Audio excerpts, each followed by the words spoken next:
Hello, and welcome to the show Gold Squadron Gays. It's the podcast where two Star Wars loving gays break down each episode of their favorite Star Wars TV shows while also being gay as hell. I'm your host, Bradley Brower, and my gender this week is Hit It, Max.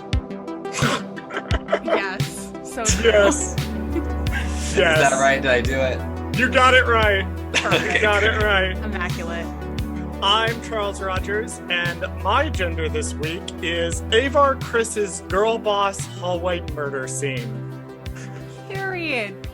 Oh my god. It beat out Boba Fett Bantha Breather by this much. This much. Avar Chris, girl, I hope you are well. I support nervous. women's wrongs. I truly do. We love that. That's feminism. That is feminism. Hi, I'm Mel. I use they, them pronouns. And my gender this week is Thundercat's Inspector Gadget arm. I don't know. Y'all know Thundercat. I'm old enough. I am obsessed with that gentleman. So seeing him in this episode, I was like, tee. Amazing. Yeah, Mel is joining us from RuPalp's Podrace. Mel, do you want to tell us a little bit about RuPalp's Podrace, where we're borrowing you from? Yeah, I'm on loan from RuPalp's Podrace, a queer Star Wars podcast. Basically, we're just five very annoying gay people, and we talk about Star Wars, and I'd like to think from like a critical lens.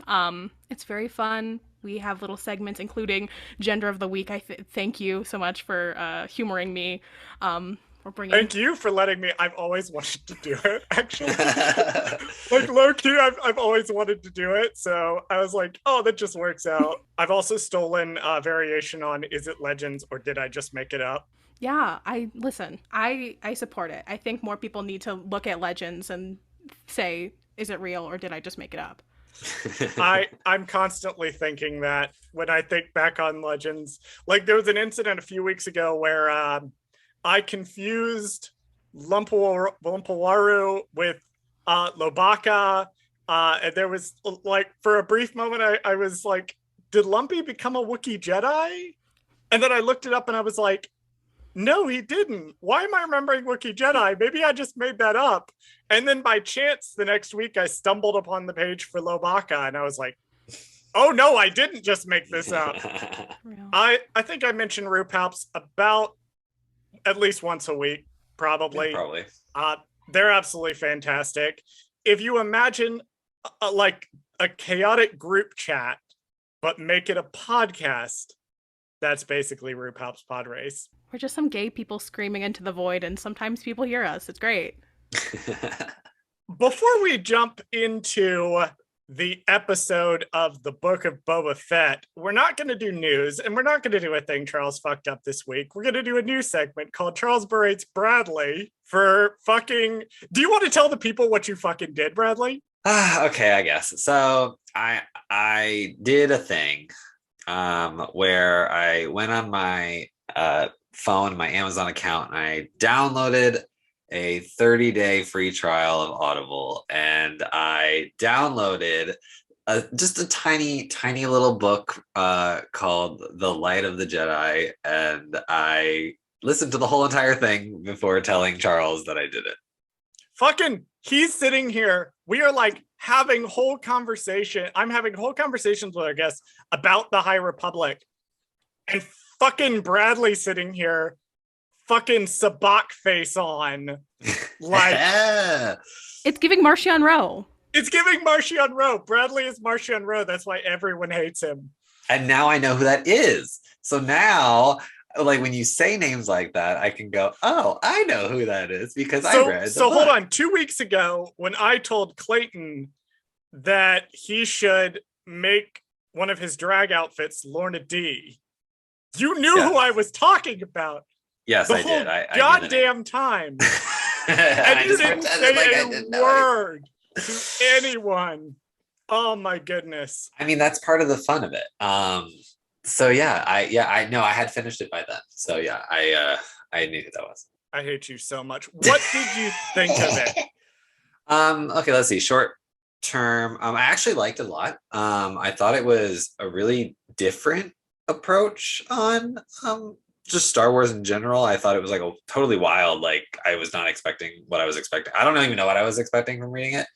I will say though that I've never done audiobooks before this, so it was a learning curve. I did have to like kind of listen to the first couple chapters, and I didn't really know what was going on, and I was like, "What? I don't understand. Like, what's happening?" And then once I started getting into it, and I picked a speed that I like to hear the author read at, I think I kind of got it more, because you can adjust the speed levels on the Audible thing, and so I did a slightly faster talking, which I kind of like better. It makes the action more, and I don't get sleepy when I listen. You know what I mean? Because like if the author's like, they walked down the road, like that makes me, I can't pay attention. Like I will fall asleep. I will look at something else. I'll do something else. But if I can hear him and he's like, Bell Zedifar jumped over the thing and then I'm like, oh, okay. I can pay attention. For literal weeks since I first got into it, because Tempest Runner, which is the High Republic audio drama, got me. They're making like chef's kiss motions with their hands at the mention of Tempest Runner. Lorda D, you did nothing wrong at all. But ever since then, I was like, I've been getting into audiobooks, and I was like, oh, Bradley, you should try out audiobooks. I think they'd really help with the fact that, you have a little bit of difficulty following along when you actually try to read the text. Did you know, Bradley, the same guy, Mark Thompson, who reads the adult High Republic books, he actually reads the Thrawn books. So fun fact, I already know this. And do you know how I know this, Charles? If you read Thrawn, if you listened to Thrawn, did you listen to Thrawn? Okay. I'm currently listening to Thrawn. You motherfucker! I have about 8 hours left. Oh my God, you cricking fucking bantha fucker. Fuck you, Bradley. Fuck you. Oh my fucking God. You waited till now on the recording to tell me this. The drama. Mel, I am so sorry you had to this, but you've listened to the show. Have a gotcha moment. Yes. Oh my God. I'm reading Thrawn. I actually, so I don't want to be like this or that because they're totally different, but I do like Thrawn better. Only because the difference, I think, between them is I think Thrawn only follows, as far as I am, 2 stories. It follows Thrawn and it follows Price. I like that it's just like it switches back and forth. It's not super complicated. High Republic, it was like this group, then this group, then this group, then this group, then this group that's dead now, then this group, then this. You know what I mean? I was like, oof, it was a lot. And it took me a minute to get there. Yeah, later on when it splits off, like there's a point from Light of the Jedi where it kind of splits off into some different stories and they mix the characters around. Yeah. I almost think it becomes a little bit easier to follow. It was, so much. Yeah. Mel, our lovely guest this week, put together a High Republic reading order, actually. So, Bradley, I will share with you Mel's High Republic reading order. Nice. I am working on a chapter by chapter reading order, but I'm waiting for wave 3 to come out. That's oh my God, because I want to read it in like actual chronological order. Okay, well, I'm not that devoted, but I like where your head's at. I like the the enthusiasm. Unfortunately, I'm obsessed. Not for me. I'm obsessed. I have now recorded, Bradley, 2 bonus episodes, and I'm working on a 3rd just about the Okay, so there we go. There you go. That was our Bradley's book corner, where we talk about Bradley reading the audio or listening to the audio. Bradley's book corner. Going to make Bradley's book corner a recurring segment. Please, God. I'm here for the day that he finally reads Dark Disciple. I'm just saying, on the Audible wish list. You know what? Honestly, Audible, I don't sponsor mind. Us. I honestly, if they sponsor us, then I won't have to pay for it, and I'd be like so fucking happy. I'd be like, yes, because honestly, I'm at the premium membership, so I get the title a month, the one title a month. It's like $14 a month. I'm like, shit, holy, I can't afford that. So we'll see how far that goes, but I don't know, because I'd rather just like spend $14 a month and get the credit, rather than drop $20 on the audiobook. You know what I mean? Like just save money a little bit. And I'm only going to read 1 a month anyway. So the only reason why I'm reading 2 this month is because it was 2 credits if you sign up with an Amazon account. So we'll talk. I have some tips on reading the High Republic for cheap. Yeah, I, full disclosure, did read basically all of Thrawn through Audible, of being like, okay, I've got my 2 books, and then my third one. What if I just returned the first one? I know that's dirty, but I was like, that's really funny. I might actually do that. That's actually look, we do what we got to do to survive and consume content. Good idea. I might do that. I mean, I am definitely not endorsing gaming the system, but I'm not endorsing gaming the system. Right. All right. Well, we will revisit this in later episodes of Gold Squadron Gaze. This has been Charles berates Bradley for doing something for 10 minutes at the start of the episode.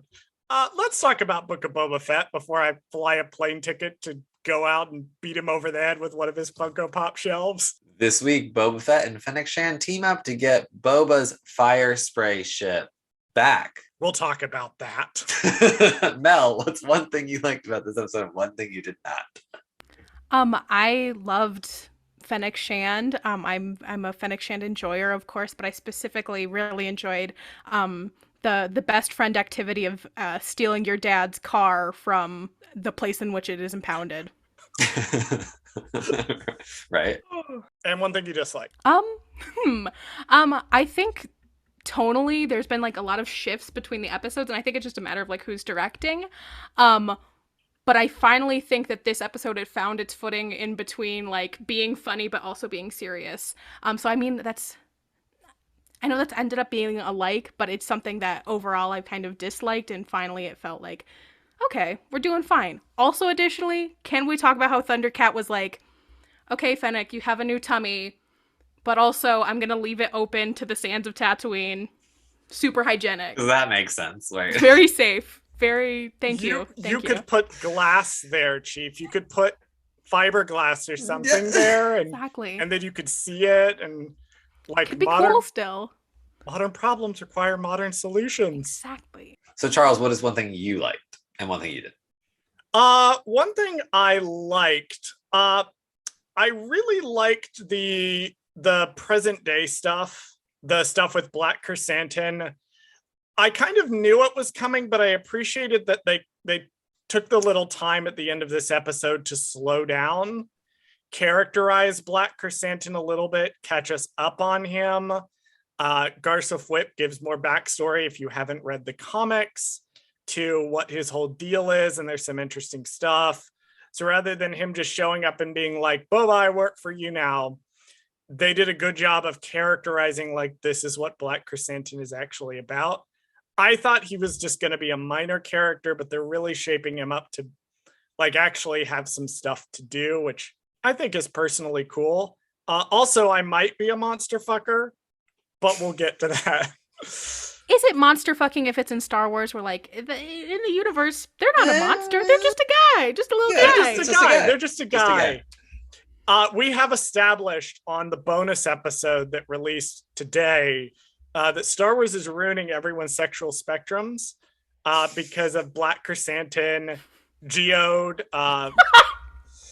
No one knows what's real anymore. Star Wars is like gaslight, gatekeep, girl boss are sexual spectrums. Right. And frankly, we love it for that. One thing I disliked, it's not something the episode could fix. It's something the episode as a necessity has to exist to do. And I disliked it again, like Mel. I'm going to say that this is in the broad context of the show. I had a lot of bad things to say about last week's episode. And one of the bad things I had to say about it was it felt like a lot of setup with no payoff. This time they did a little bit better job of they're clearly setting stuff up, but there is an internal payoff. But this episode still felt like, at least in the present day sections, we're setting up. We promise you it'll get good later. We promise you it'll get good. We promise you the crazy shit's going to start. And then I feel like I'm still waiting for that. Like, I'm glad that we're done with the flashbacks. We've resolved the flashbacks. Personally, I felt like they could have maybe given us a little more time in the flashbacks, particularly since we're not quite sure where the 5 years is going to fall. I choose to believe it's when he was with the Tuskens. We don't know. maybe they could have given us 1 or 2 more episodes with that, but it's hard to say. But my dislike was I did feel like there was, again, a lot of setup in this episode, and it's not really starting to pay off yet. Bradley, what about you? One thing you liked and one thing you didn't. Let's see. One thing I liked. Funny enough, I love the scene where they break into the kitchen. I don't know why. Just everything about that scene was just a chef's kiss, unintended. Because I love, the robots, and I don't know, they're just all funny, and it's good Easter eggs and just fun stuff. And like, I like how it is like a nice, again, balance of there's funny moments. It's not too funny. It's still a serious scene because they're breaking into the palace, but it's like, here's a little bit of comedic stuff, like not too much, but it was there. So I like that scene. One thing I didn't like, I think I didn't like the half and half of the episode. That because it felt very front loaded with flashback, the final flashback, and then the second half was just strictly like, it was cut in half essentially, and I don't know if I like that as much, because I kind of like when it kind of goes back and forth. It's like a nice pacing. So I don't know it, because when I watched the second half, I felt like the second half was much shorter, and that was some of the stuff that I really liked because it has Black Chrysanthemum in it, it has Garza in it, which I love, all those characters. So it's kind of almost disappointing if I don't get them longer. Because the one thing I do have a complaint with this show is that I feel like we're just not getting enough of each character. Now, to be fair, maybe going back when we see all 7 at once, it'll feel better. I don't know. We'll have to see. All right. Bradley, you want to take us into the first segment? Absolutely. So chapter 4 begins with the Bacta flashback, where we see Boba scoping out Jabba's palace, sharing a meal with his bantha, and coming across the almost dead Fennic Shand from the first season of The Mandalorian. Title card, The Gathering Storm. Mel, I have to ask you directly. When you saw the title, The Gathering Storm, did you also immediately think The Rising Storm? I was watching it with my partner, and we are both very much so obsessed with the High Republic. So as soon as that we lost our minds because we had already drawn the comparison to Elzar and Redacted, and so I was like, "Hell yeah, we're getting into it! I can't wait for the Republic Fair on Tatooine." On Tatooine. Oh my god. So the question is, who is the Love Victor side plot in the two Gamorreans? It's the two Gamorreans, obviously. Got him. Obviously. Yes. They're the Love Victor teen angst meets the Titanic side plot. Oh no. Oh my goodness. So when I saw the bantha, I was like, I love them immediately. I would die for this bantha. And I was scared to think that because I felt the same way about the Tusken child. My first reaction was I would die for this child. And then what happened over the course of the show. And then I was like, oh God, nothing better happened to this fucking bantha. Oh my God. You thought it was going to die. I thought it was going to die. I was so happy when it didn't. Because it reminded me like one of the toys I had as a kid, I was actually going to pull it out and I just didn't have time. But I actually did have a little like bantha that had like hair on it. And it reminded me of like, just for some reason, it reminded me of that toy from my childhood. It made me happy. I also was very obsessed with the bantha. I really enjoy Boba's relationship with animals. He's giving Disney Princess in terms of like, he keeps on like acquiring creatures and being like, you're my best friend. And I don't know. There's a certain like softness he has with animals that like, I think a lot of people, especially online, have been like, Boba Fett's supposed to be this badass. Why is he like doing the little like a bantha thing and like hanging out with all these little creatures? And it's like, because he's just a dude. He's living life. He's turned a new leaf. Like he's out here. And then Fennic Shand is the badass that you're looking for in terms of characterization of like, I'm gonna punch a bitch. Like that critique has always rubbed me the wrong way because I'm like, Boba's just a little guy. He's a little working class lad who's like, all right, now it's time for me to become my own boss for real, for real. And Fennec is the stoic badass who's like, I'm gonna kick shit and take names. The only real characterization of Boba that we have outside of this is in the comics. What stuck out to me is in the comics, he's always working. Like, I don't think we ever see him having any downtime. He's like that dude that's like always at his job, and his job is his identity. And then the Sarlacc happens, and he's like, it's like him getting fired. And it's like, who am I outside of that? And the answer is a dog parent. I love that. And you know what's funny too is I didn't realize this until just now. Earlier tonight, I was watching the first and second episode. I was just rewatching them just because. And I'm noticing that like Boba strictly like has relationships with women, not men, like in his life. Like it's just interesting how like how he's shaped. Everybody's like, oh, he's such a badass because of blah blah blah. But like, no, Fennic Shand is always around him. You know, the Tusken warrior, Aura Singh when he's a child. You know what I mean? It's like all these different female people who are like shaping him and making him who he is. I just thought that was so interesting because I was like, he's not necessarily like a quote unquote badass. He surrounds himself with badass women and then animals who are really nice. And then it's just like he has these nice connections. So I don't know. I just thought that was funny. I just pointed that out. Not to spoil the Rising Storm, but I will say that Fennec Shand and Boba Fett's relationship reminds me a lot also of a character that you meet in the Rising Storm and Elzar Mann. Charles, you may know who I'm talking about. I know exactly who you're talking about. My BFF, queen of my heart, bisexual icon. We love her. We stan her. Where is she in Wave 3?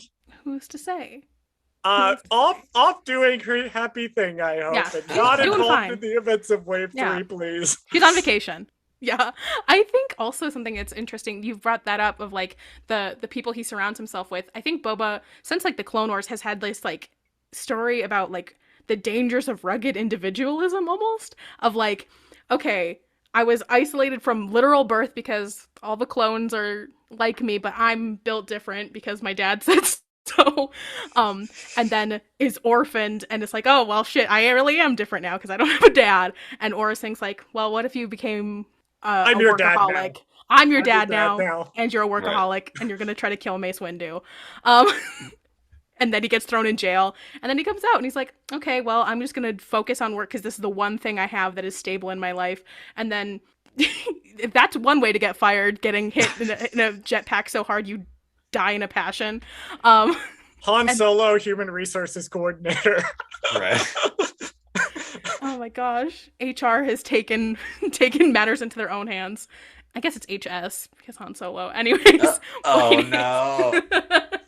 Point is, but now he's like, okay, I have this new outlook on life because the Tuskens bring him in and are like, hey, you know what's really cool? Having a community, having like kinship with other people. And he's like, wait, you're so right. You're so right. And so he like builds this group of people. He amasses an army of girl bosses. I mean, Fennec, Garsa, Drash, the little mod girl. And I'm just like, who's the not the icing on the cake, but like the panache at the end, the garnish. And I'm not saying it should be Omega, but it'd be cool if you could meet a sister. I'm saying it should be Omega because like I've said this to Charles before, like I think that where they're building this character is like he has to make his own family. Like that, so far that's kind of what the theme is of these shows, is make your own family. And with Mandalorian, it was kind of make your own family but being a father. So this one's different because there is no father. He kind of doesn't have that, and he doesn't need that because he has these women in his life. So his connection is like, how do I make my own family with these women around me? And I feel like to complete his character arc, he needs his real family, which is his sister. And I think that would like, or his quote unquote twin. I don't even know how, we don't really know everything yet because I guess they don't want to, tell us everything with Bad Batch 2 yet, but I don't know if it's necessarily in this show. I don't know if it's necessarily in Bad Batch, but maybe in the future, maybe possibly Book of Boba too. I don't know if that ever happens, but if it does, maybe it's in the future, and maybe Omega comes in and is like, "Hey, what's going on, guys? I'm here." I'm gonna, before I drag us bodily back on topic, tangents happen on this show. Welcome to Gold Squadron Gaze. I do think it's interesting when you look at it through a queer lens, like to a degree of queer coding, in the way that now that we know what Boba's motivation is, because when we talk about a sense of found family and a sense of community, particularly the sense of community, when I was in Jaggies and Jedi talking about resistance, this was also something I felt Resistance did very well, where it showed the bonds of community and the bonds of being part of a group. And if you look at Boba, where he's like, I'm going to surround myself with people that have been shit on by, now his is more of like a capitalist sort of thing. Like, I'm going to take these people that have been ruthlessly exploited and not exploit them. The way that he's surrounding himself and finding purpose in this community that's building with others like him who have similar experiences than him, reading it through that lens, it does remind me a lot of, when I came out and started getting involved in the LGBT community. So looking at it through that lens, the GSA Rainbow Street Brigade suddenly makes a lot more sense. The Mos Espa GSA, oh my god. That's why their bikes are rainbow. It all makes sense now. It's all gay. Brian from Pink Milk is right. There. Boba Fett is gay. It's ours now. We have claimed Boba Fett. So true. Couple of fun little references and things throughout this sequence. There's a little bit we can see in the opening of what kind of looks like the crate dragon skeleton. Mm-hmm. Maybe. Mel's mic didn't pick it up, but I could see their lips go, oh shit. Oh shit. Yeah. Yeah, like at the beginning, I kind of looked at it, I was like, is that the crate dragon? Like it might be a bantha skeleton. But I thought that's what I saw. Or there's a part where it might have been a bantha walks skeleton. by a bantha skeleton. So yeah. I don't know if that's the same. You know what? It may be a bantha skeleton, but I'm still calling it a reference to crate dragon skeleton. The Jabba's Palace. I don't play Battlefront 2 because it's not really my thing. But apparently it's very similar to the Battlefront 2 map in the layout of it, which is interesting because there's a piece of concept art we'll talk about at the end. I was more reminded of the Lego games, to be honest. Particularly Lego Star Wars 3, The Clone Wars, where you go into the hangar at one point. Mm. It's different, but that was the first time I had seen like a hangar in Jabba's Palace. Let's talk about the Boba coming up on Fennic sequence, because Mel, you have listened to the show. You are aware that I'm an insane person. I did some side-by-side watching. Oh, you did? I compared both the flares sequence and the sequence where he steps up to see the difference between the two. So the flares don't quite line up. It's two flares that are fired, but there's more time between them in Mando, because Toro actually fires another flare in between them that hits the ground. So there's one flare that fires, and then Toro fires and it hits the ground, and then I think Mando fires another one, I believe, is the sequence of events. So the flares don't quite exactly match up. The feet are where it gets interesting, though. So in the Mando, there are some minor differences, but they match up decently well. In fact, I think they might be using the same shot from Mando. Ooh, I have to go back and watch it because I'm not sure. Yeah. Like, I think they may be reusing that shot. In the Mando sequence, there's the shot of the feet walking up, and then it's reverse on Fennec, and whoever it is starts to kneel down. In Book of Boba, we see the same shot, and then on Boba for a bit, and then he starts to kneel down, and we see his upper body. But it generally seems to line up. What's interesting is that in Mando, there's a device beeping and what sounds like spurs. Right. And they're not in Book of Boba. And one of the clues that was Boba Fett was actually the spurs. So I have a theory.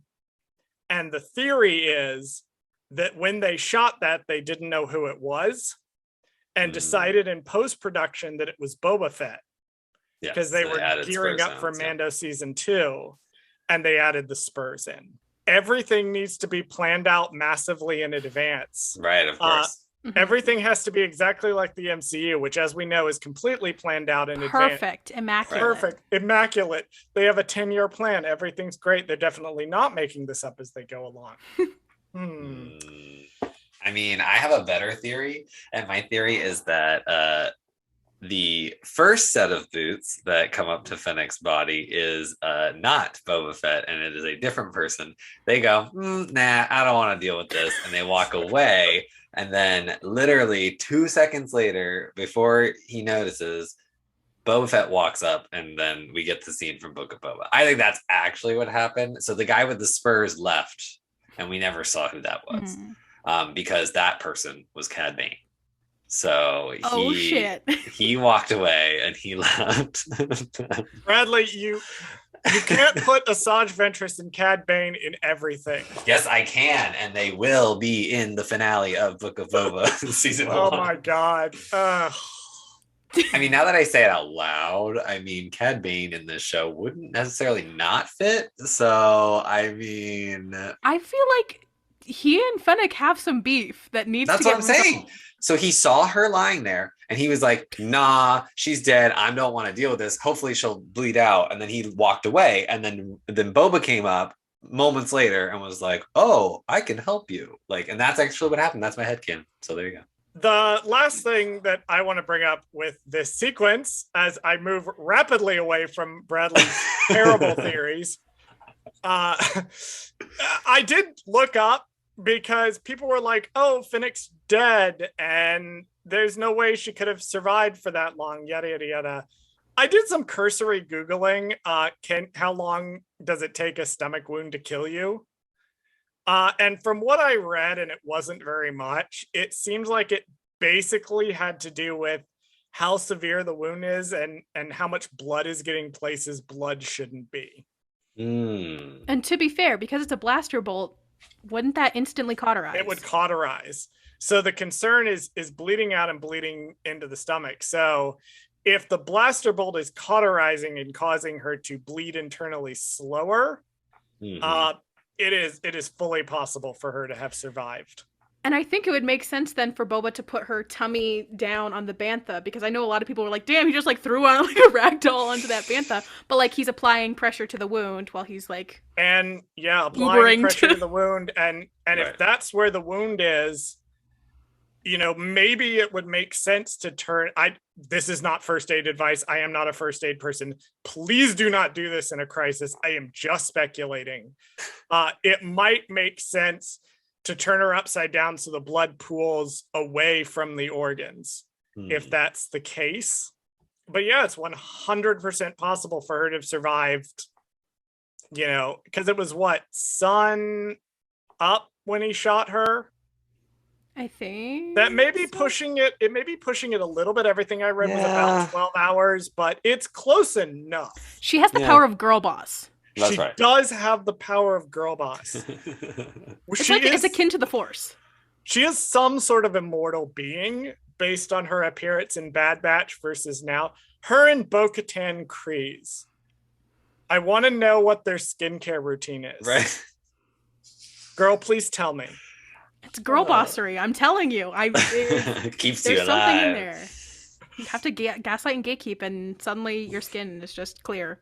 Boba takes a wounded Fennic Shand to the local robot plastic surgeon's office, where some guy from the Matrix modifies Fennec and saves her life. When she comes to, she agrees to help Boba recover his fire spray ship to repay her debt. Speaking of that dude, the Matrix-looking guy, there's a couple of neat cameos in this. One of them is him. He's a dude named Steven Brunner.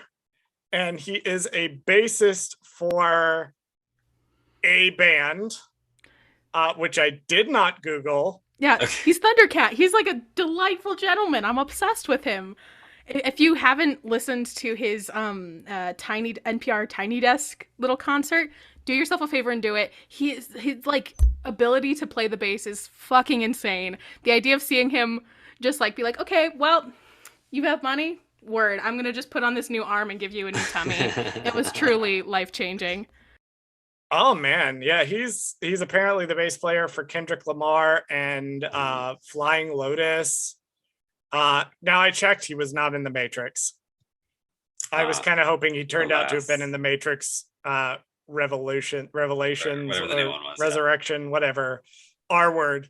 Matrix, read the Matrix. But yeah, that's who that is. But who I thought was the cooler cameo. So Boba walks in and there's a couple of mods that are looking at him inside the building. Mm-hmm. And they're mostly like clearly Hollywood extras in their 30s trying to look young. But there's one random actual teenager there. Do you know who the actual teenager was?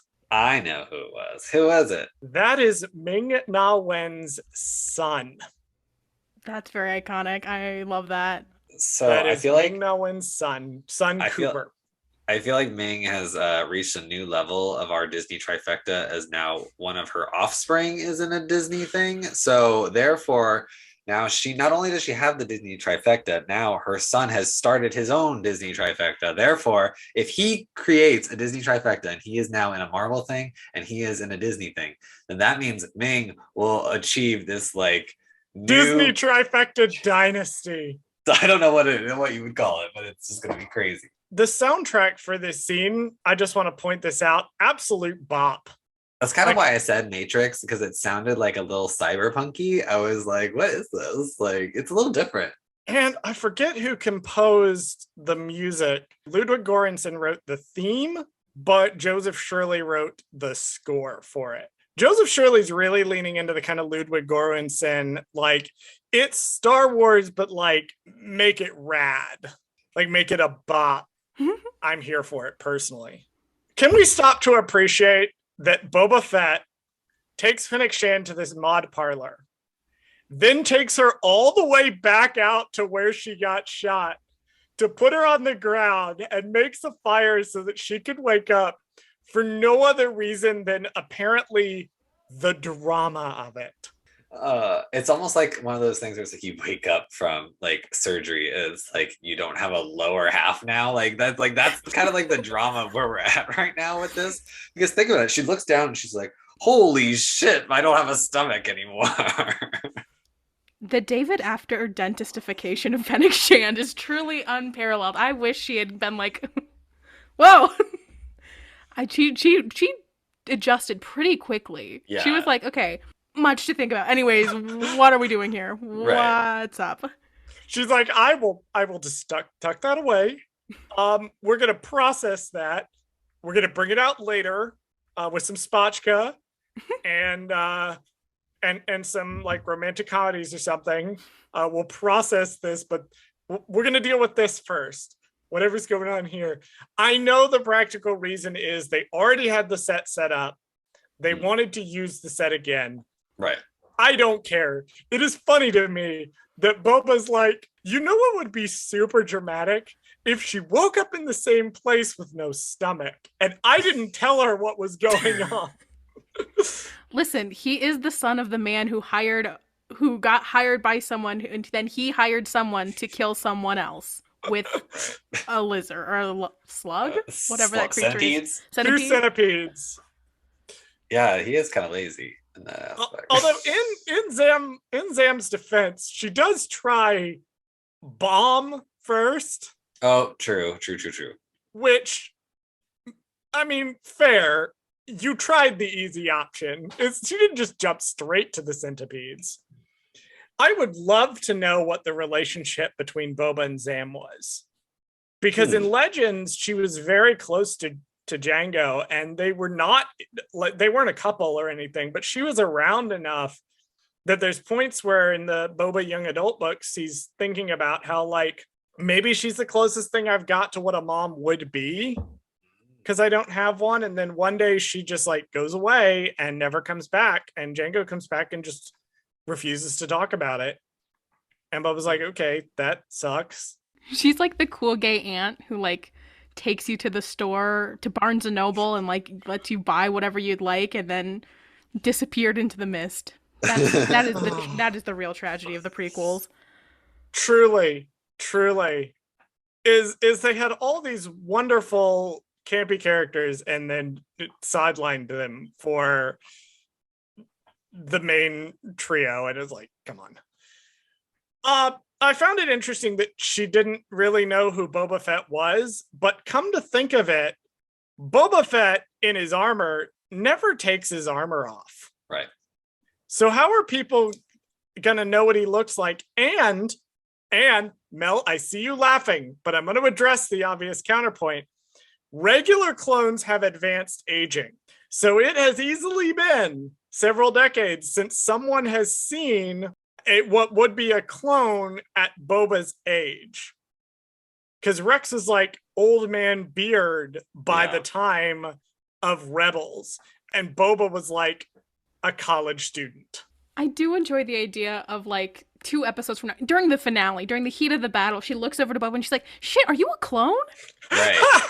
Yeah, I want her to like realize it like halfway through this show. I want her to eventually just be like, whoa, what? You're a clone? Like, you know what I mean? Like, I want her to do like a double take halfway through and just be like, huh, I thought there was something familiar about you. Like, you know.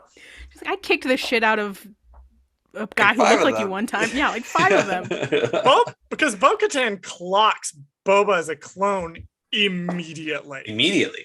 Immediately she clocks him as a clone. Fennec, I mean, you could almost make the case that maybe the Bad Batch were the only ones she'd encountered, and she really only encountered Hunter, and half his face is a weird, like, tattoo or something. Like, he has face paint on, so he's kind of disguised, and you could sort of make that case, but like, I don't know. It made sense to me that, because I saw some complaining like, oh, she should know what a clone is, and there's a lot of reasons she maybe wouldn't be expecting it.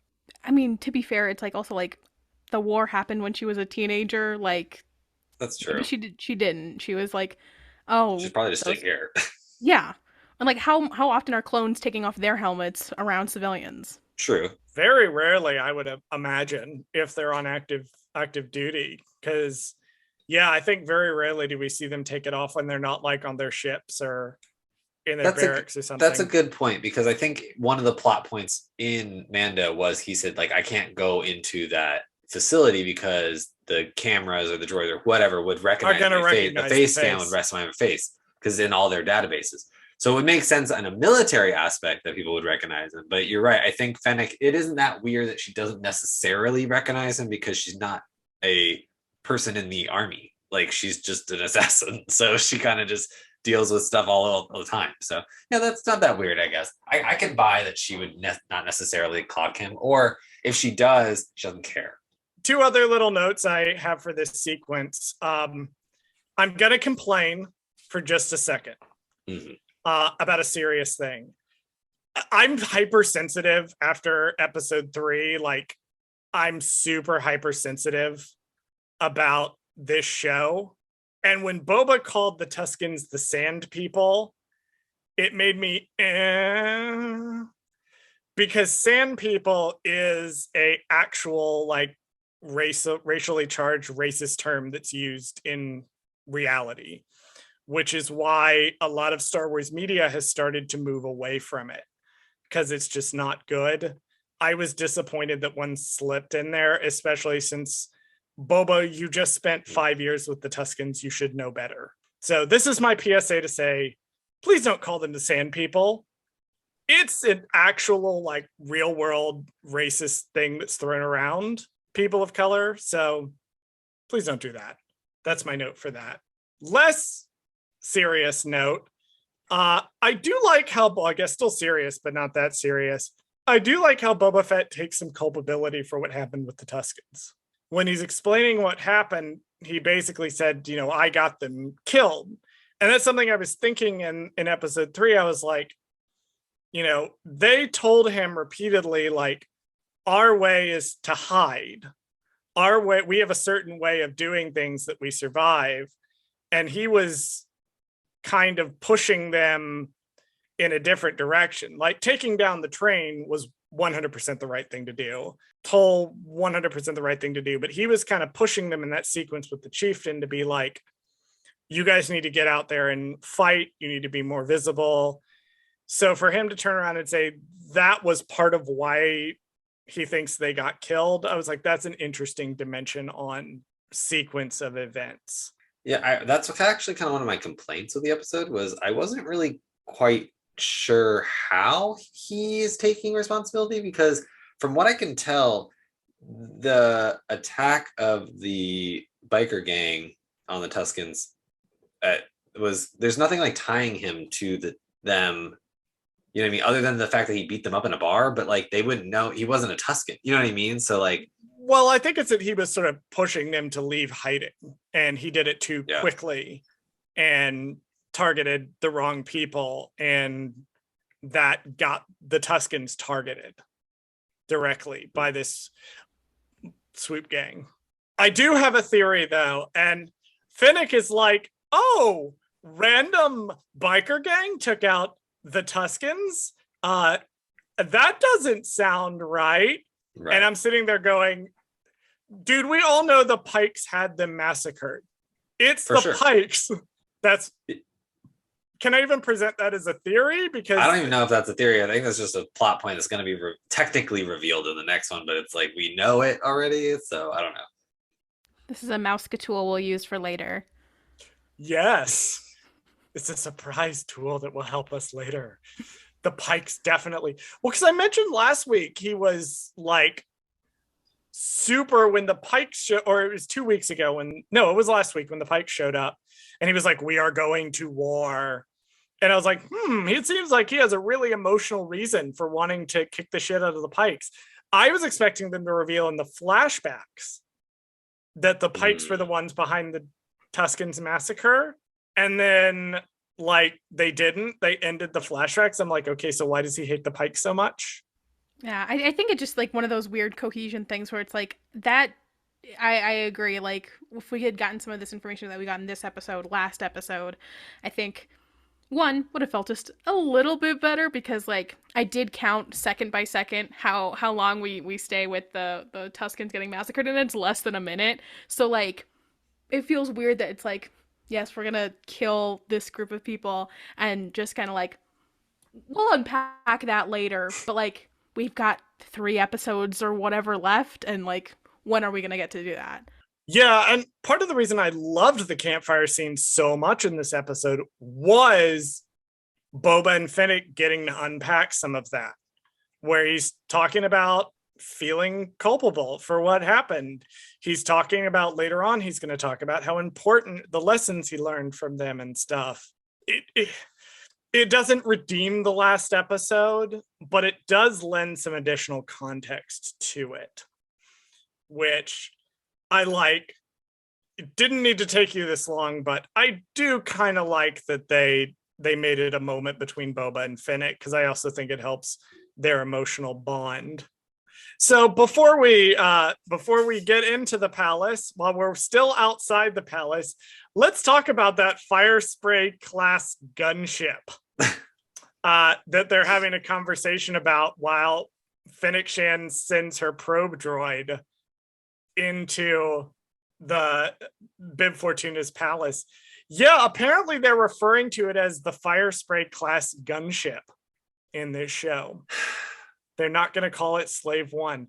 It is, before anybody says anything, it is still officially designated Slave One. It's Slave One in the comics, and the StarWars.com website still listed as Slave One. Right. They're just calling it his fire spray class ship, which is basically the equivalent of saying, yeah, let's go get my Honda Accord out of impound. Yeah, I just don't understand, like, why do we even have to reference a name or the class of ship? Like, why can't he just say, like, keep it completely neutral if you're really that worried about calling it Slave One? Like, why don't they just call it my ship? I have to go get my ship. Let's go get my ship. Like, I don't understand. Yeah, I think it's in there for pedantic nerds like me who are going to be like, oh, it's a fire spray. I know what that is. I know what a fire spray class gunship is.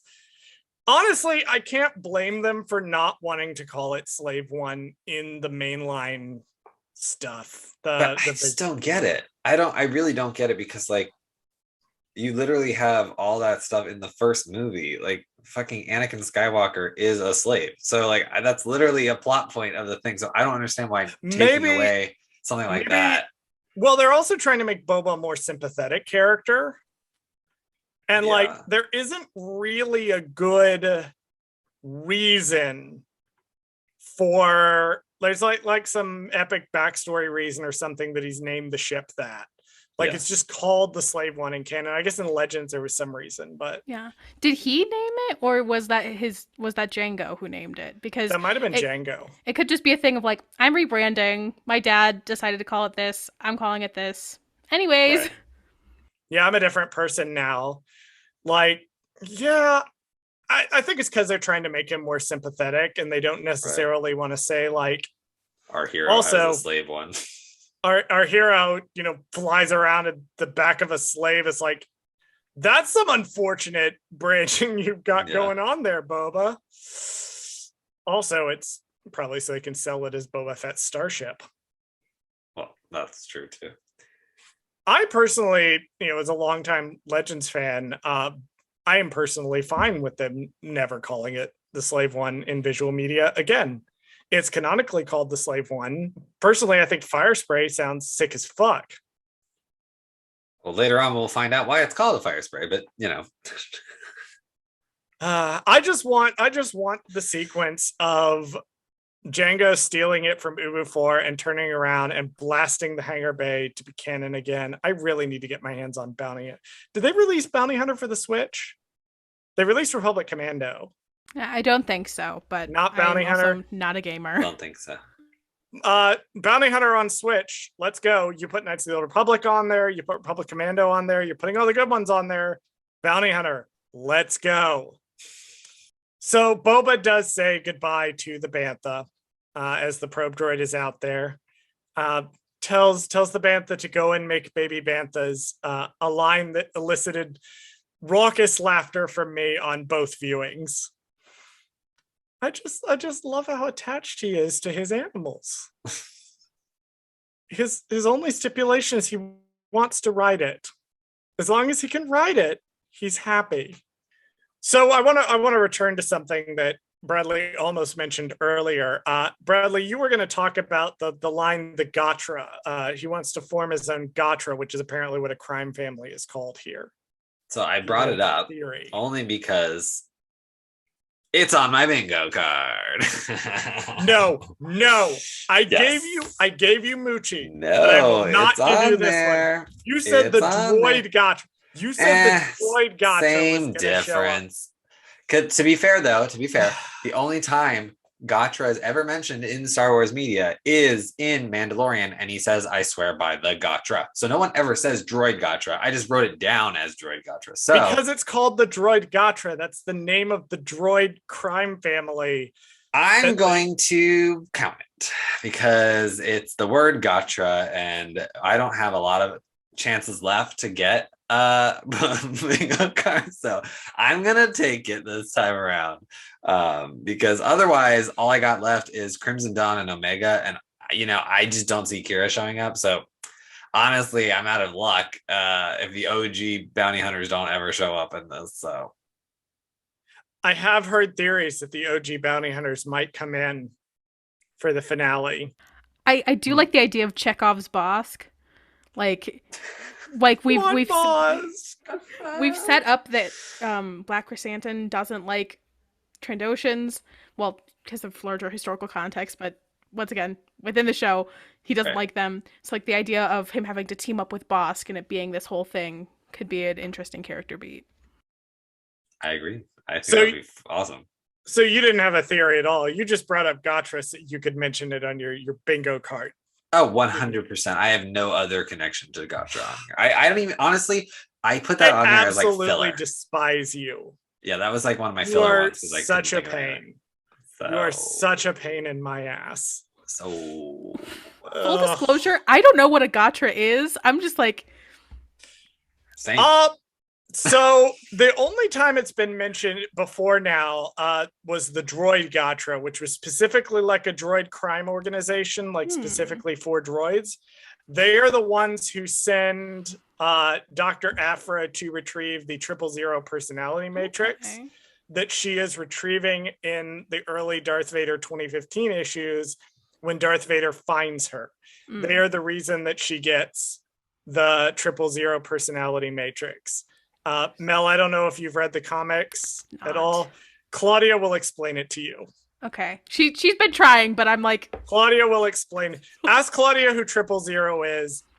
She will tell you. I do know who 000 is. I just don't know beyond that. The Droid Gotra were the ones that sent Aphra to retrieve 000 to start the whole plot line. Okay. I love that. Also, they're mentioned in the Tarkin novel. They're mentioned in Mandalorian, which I guess now apparently we know is a crime. So I guess Gotra is just the word for crime family. And Droid Gotra is droid crime family. Got it. Basically. Up next, Fennic and Boba sneak into Jabba's palace by going through the sewers. They get into the kitchen where they are confronted by Walmart brand General Grievous, Chef Droid, and Boba finally locates his ship, but not before an alarm is sounded and the guards come rushing in. He is able to escape with his fire spray ship. Did y'all catch the Spy Kids reference? Because I didn't catch the Spy Kids reference. I had to have it pointed out to me. No, I didn't. The Spy Kids reference, I'm assuming, is the crayon moment, correct? Yes. Like, so when Fennec goes to like melt the bars, with a little like laser, that's something that they do in Spy Kids, but with a crayon. Oh, the acid crayon thing. Yes, the acid crayon. Yes. So we love visual storytelling. Thank you so much, Robert Rodriguez. Like, you know that it's so weird that it should have been an episode he didn't direct. Oh yeah, that is weird. Like, you know that was being discussed. Like at some point in the writer's room, he was like, "Hey John, can you write in them like doing this at some point?"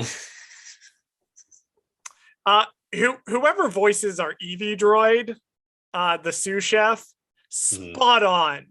Yeah. Spot on Richard Marquand impersonation. I don't know who it is. IMDb, it doesn't look like says who it was. Gotcha. But whoever you are, A+. So I was confused because, okay, let's go back to episode 1 when we introduced the torture droid. Okay. That's when I was confused because when we first were talking about that, I was like, that's not the torture droid I remember from Return of the Jedi, but I wasn't thinking of the actual droid doing the torturing. I was thinking of the droid like introducing C-3PO to, what could await him, and telling, R2-D2 he's a jerk. So that was the same droid from Return of the Jedi who's now a sous chef for some reason. Like, I don't quite understand that job changed from administrator to sous chef, but he got demoted after assigning R2-D2 to the sail barge. I guess so. 8D8 took his job. You don't fuck up in Bib Fortuna's palace. Or maybe Bib Fortuna just needed extra pair of hands in the kitchen because he was just living in luxury at that point. That's true. There's a little frog thing in the pot. It's the same frog thing, apparently, that Baby Yoda eats in Sanctuary, or that he's trying to eat in Sanctuary. Yeah, that makes sense because I have the little toy on my shelf of the retro collection, and one of them is Baby Yoda, and his always, with all of his like toys, they always include a little frog. So I'm assuming that's it's the same frog. It's the same frog. We don't ever release these video recordings to the public. They're purely so we can read facial cues of each other. But I need you guys to know that Mel's facial expressions when I said that were just wonderful as they went through like a face journey of no, yes, yeah, oh, absolutely wonderful to behold. Wasn't expecting that. I was like, whoa, wait. Shocking. Thank you, Alex Damon, for your wonderful video that I use to cheat every week and make it seem like I notice these things when I do. Yeah, of course. Can we all universally agree that the chopper droid, General Grievous knife droid is amazing? I'm just thinking about how Charles Soule did tweet that night, it's a shame that there's a droid already named Chopper. When the episode came out, I was like, oh shit. Right. Thank you so much, Charles. Yeah, that would have my been a goodness. hilarious name for the droid. Oh my goodness. Maybe it is Chopper down like Chopper's personality matrix. Can you imagine Chopper in that droid body? Like, Chopper already has a body count in the thousands, if not tens of thousands, from the whole interdictor thing. Could you imagine if you gave Chopper 6 knives? I'm just saying, he would have handled it. Palpatine, watch out. I just love that it was like, it's not a real reference to General Grievous, but it's like almost like a nod to General Grievous. Like, it was like a very like, is it a reference? Is it not a reference? It was skating the line. This entire show has felt like a love letter to specifically Attack of the Clones, but also just the prequels in general. And just every visual cue, I've been like, oh, just like in the prequels. Right. I was actually super disappointed because I was expecting them to do an Indiana Jones thing, which they kind of did, but not really. I was expecting them to do a thing where they whirl the knives, and Fennic just walks up and shoots it. Which Fennic kind of did because she kind of stuck up and like decapitated it, but it's not the same. It's not the same as the Indy shooting moment. I'm sorry. So I was a little disappointed that didn't happen. The rat catcher droid is from the Clone Wars movie and the Clone Wars, but this is its first live action version. I just know that it's a pain in the ass in Lego Star Wars 3. So I personally hate it. Oh, I thought it was so cute. But it definitely, you know what's funny is it almost seems like something that Dave would have had in his episode, which I thought it was weird that it was in this one, because I was like, that seems like something they would have saved for like Dave's episode, you know, just because he likes to have all that stuff. Watch all the bounty hunters show up in Dave's episode. That's why Dave wanted it. Honestly, I have a theory about that. Of course you do. When we get to the final thing, I'll say what my theories are for the next episode. But I know that the episode after that is going to be Dave's episode, or should be his episode, supposedly, which is the penultimate episode before the finale, which would make a lot of sense, right? Because one, he would have a lot of room to play, because you have to set up, you know, the finale, but you still have a lot of room to be like, here's a bunch of shit that doesn't matter, and you can just show it off and only has to appear for a second, which is Dave's forte. He just loves to have all that shit from the Clone Wars and Rebels and stuff. So I'd be excited to see what he puts in there, if not more nods, you know. So I don't know, but if they do show up in that episode, I don't think anybody's gonna know what to do. Book of Boba Fett, aka how many references can we fit into one show? I had like a moment when Boba Fett saw the Slave One for the first time in 5 years and teared up. I loved that little detail, and I loved that it was a moment of vulnerability for him, because that was his father's ship. Mm-hmm. That was his ship for a long time. That's one of the it's the first tangible connection to who he was and the legacy of his family that he's laid eyes on since the day he blasted out of the Sarlacc pit and the Jawas took his armor. And I thought that it was nice that they allowed us just a moment to slow down and let Boba be overwhelmed by emotion at this. Because I'm sure he's seen these things in his mind's eye for years and never thought he'd see them again. And then when he does, it nothing could have prepared him for it. And I think that's really cool. Other than that, it's just a really good action scene. Rip the Gonk droid thing. It reminded me of the creature. Oh my god, the droid in It reminded me of the droid in Race to Crash Point Tower that Ram is besties with. Oh my god. Of just like that was built to ride. Like someone should have hopped on that. Someone truly, we will never see another legend like Ram Jummaram ever again. So true. No, you know what this power droid needs? Fucking thrusters. This thing needs to fly. Can you imagine Ram Jamaran and Avon Staros collab? That's everything. It's everything to me. I can't say more because I know things that you don't, and I don't want to get into it.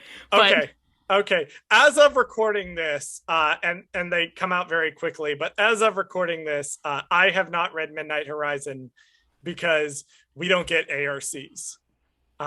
Because we're not a book show. And I'm only mildly jealous of everyone else getting their ARCs for the High Republic. Listen, you could become a book show. I'm working on it. I'm working on those bonus episodes. I'm just going to read out my next note verbatim because I think that no other words will adequately express how I feel about the sequence of the Fennic Shand fight. Quote, Fennic Shand, punch me, please. She does a little flip in there. I don't know if you all watched Agents of S.H.I.E.L.D., but it just gave me flashbacks to when she was Melinda May, and I was like, damn, she really is built different. Yeah. Like, every show she's in, she's like, actually, what if I had a physical prowess and charisma like none other? Yes. What if I was a good actress, stunning, and also could murder you with 2 fingers? Just snap your neck, like perfection. That she's doing all this on the slave one is it's like moving and like crashing in, which Boba Fett is as bad as at coming out of parallel parking as I am. Truly, this is true queer coding. I was literally about to say that. About to say, this is how we know that Boba Fett is gay. This is how we know that Boba Fett is queer, because he can't park either. Oh my god. He got his dad's big ass truck and just like, okay, I've got to get out of here right now, and just pulls out and hits a wall, and I admire that. My boyfriend is constantly on my case because I can't parallel park for shit.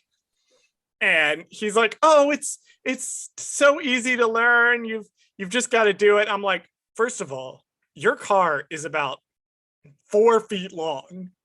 Let's start with that. Second of all, you have a fucking parking camera, backup camera.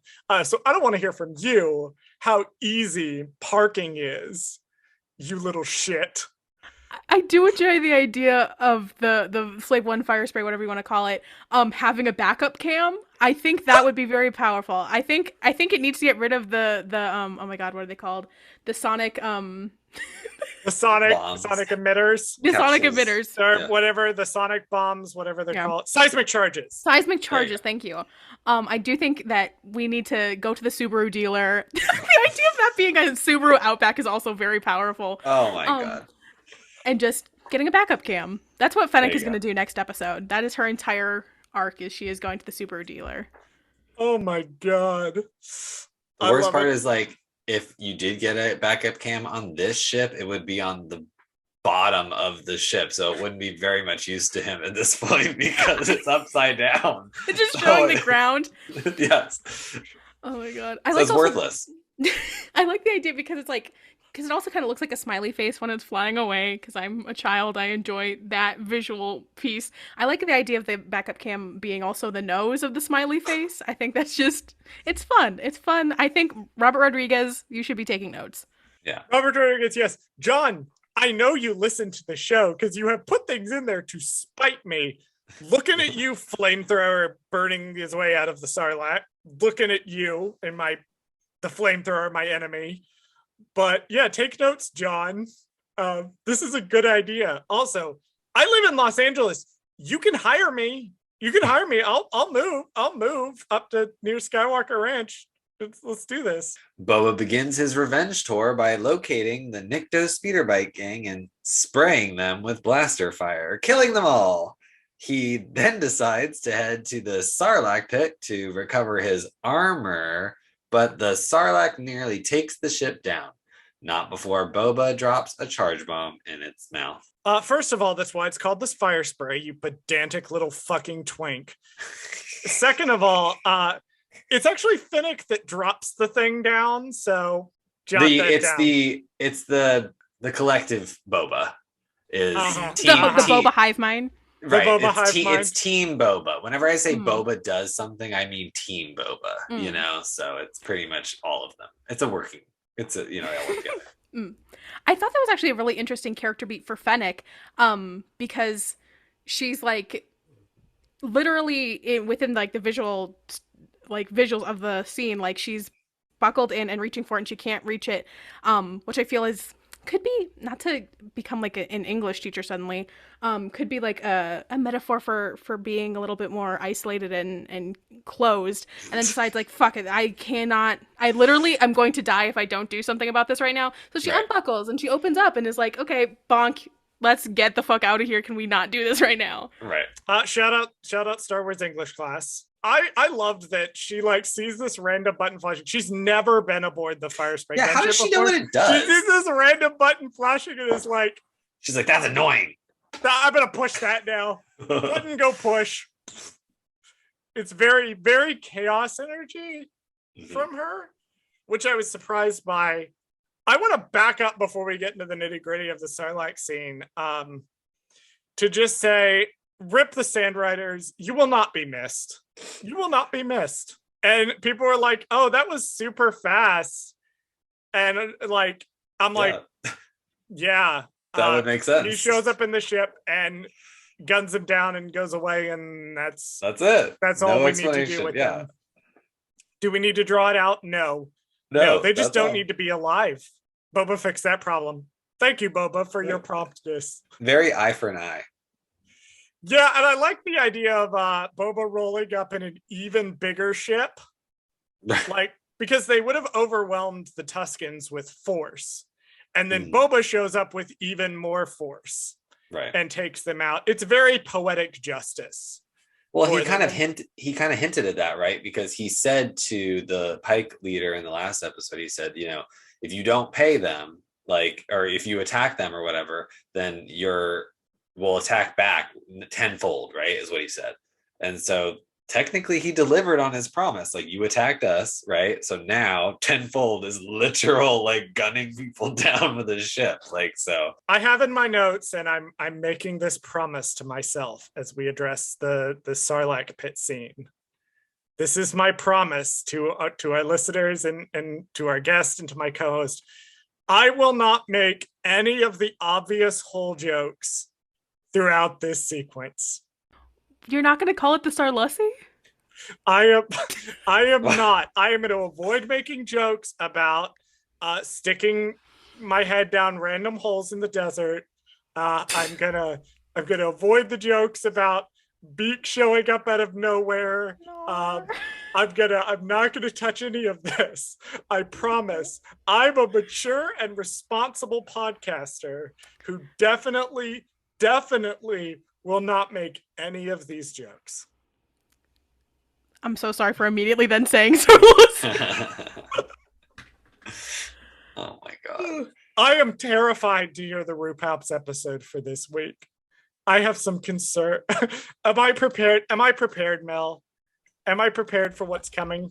I think we kept the Sarlacc talk to a minimum. Jess immediately tweeted, because I don't trust Noah. Yeah. No. I don't trust Noah. Noah and Jess are truly menaces. I think as a culture we need to talk about that. But like, it's mostly been on the Twitter, and that is for the better of society. Where it belongs. Where it belongs. We'll keep it in that blighted hellscape Twitter. Exactly. Right. Where it belongs. I did think it was weird that Boba was super convinced that his armor was in the Sarlacc pit when he was awake and conscious for the Jawas beating the crap out of him.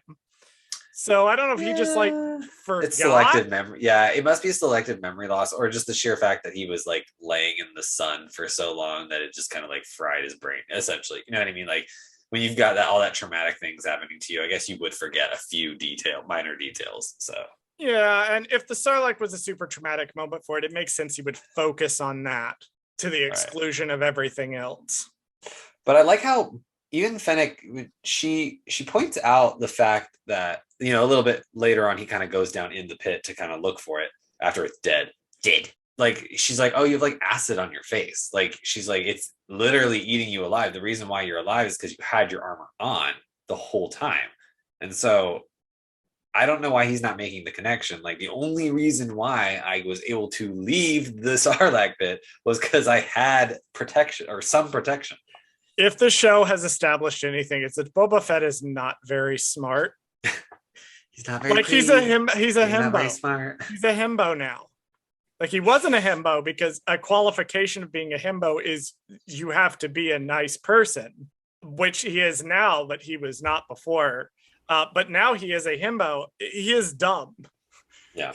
He has lots of ambition, but he's not very smart. That's why he needs Fennec. Yeah, he does say, like, he's like, you are the brains and brawn of this operation. I am just the face. Right. Exactly. Even War of the Bounty Hunters, like, the whole thing kicks off with him being like, really, yeah, I'll totally leave Han Solo for a little bit, unguarded, unprotected, to go do this thing. Gee, I wonder why Han Solo got stolen and the guy got murdered. How did that happen? Yeah, I feel like people pretend like, once again, it's this false idea that people have built in their heads of like who Boba Fett is. Everything he has done in the visual media, in the movies and the TV show, has been like, I'm just a dude, and like, this seems like a good idea at the moment. Oh no, the consequences of my actions. Uh-oh. He does one smart thing, and that is correctly pegged that the Falcon is going to go out with the garbage. Mm-hmm. Right. That is the one smart thing he does. And the rest of the time, he's like, I'm sure here. It's like, I'm a little no. I am inconvenienced. I mean, this sequence, again, like the action sequence, just super well directed. And then, of course, my favorite sound of all time, which is the sound of the charge bomb. You did get. I did think of you when the sonic charge went off. It's my I was favorite sound from the prequels. It's so good. Well, it's actually, I'm sorry, timeout. It's my second favorite sound from the prequels. My first favorite sound of the prequels is the lizard that Obi-Wan Kenobi rides in, that it makes. Or whatever. You start us down this goddamn Pokemon hole. Kyle and I spent like a fucking hour sitting in his living room comparing sounds. We were not going down the rabbit hole that is the Boga sound again. The Boga, yeah. So the Boga sound is my number one. The charge bomb is my number two. So there you go. I like the idea of like a Star Wars ASMR, and it's just you just listen to all the sounds. Yeah, that's what Bradley listens to go to bed. I do. Well, have you listened to Galaxy of Sounds? Galaxy of Sounds is super interesting. It's on Disney Plus, and what they've done is it's movie scenes, little clips that they've isolated the sound effects to spotlight the sound. So they have various breathing noises and computer noises, and it's just Darth Vader. Right. Yeah, some of it is Vader. But like the idea is it's highlighting, it sounds dumb, but I promise you it's really cool. They're highlighting the different sound effects and the ambient noise that you wouldn't notice in the sequence to highlight how good the Lucasfilm sound design is. It's actually really cool what they do on that. But also they just have random like Darth Vader breathing ASMR, and I'm like, I like Darth ASMR. Darth Vader 10-hour breathing ASMR. You could actually find that on YouTube. I bet you can. I do like that you can see skiff remains in this scene. Like you see the sail barge, but you also can see the skiff remains of the skiffs that also like got caught in the explosion. Unfortunately, this scene does both debunk one of my Mando theories, but also offers a new one. I theorized that the crate dragon in Mando was nesting in the lair of the same Sarlacc. And that it was just another cave entrance because Sarlaccs are supposed to be massive. Oh, shit. Unfortunately, that theory was debunked by this as Fennic Shand kills the Sarlacc. But it does actually explain something, which is why Boba Fett does awesome shit when he first shows up in Mando, and then proceeds to do basically nothing but fly the Slave One around for the rest of the season. And it's like, why is Boba Fett not out being a badass, doing badass things? Because Homeboy needs backed up, man. He's like Darth Vader in A New Hope. There's a theory that, like, oh, why is Darth Vader so cool in Rogue One? And in A New Hope, he's just walking around. One of Vader's things is that he needs to regularly be submerged in the bacta tank in order to not die. And he gets progressively more fatigued and less able to do stuff the longer he stays out of the bacta tank. And the theory is he's like swinging right out of the gate in Rogue One, but he spends so much time chasing the Tantive 4 around that he basically tires himself out. I think this explains why Boba Fett had his one cool scene of beating up the stormtroopers and then flies the ship, because that's really all he can do. Yeah. Chronic illness realness. Truly. Like, I'm done. That's the next scene. I won't mention that here. I will say, though, this is something that I found kind of interesting, and it's one of the pitfalls, kind of having a not diverse writer's room, because you're missing out on an interesting story beat.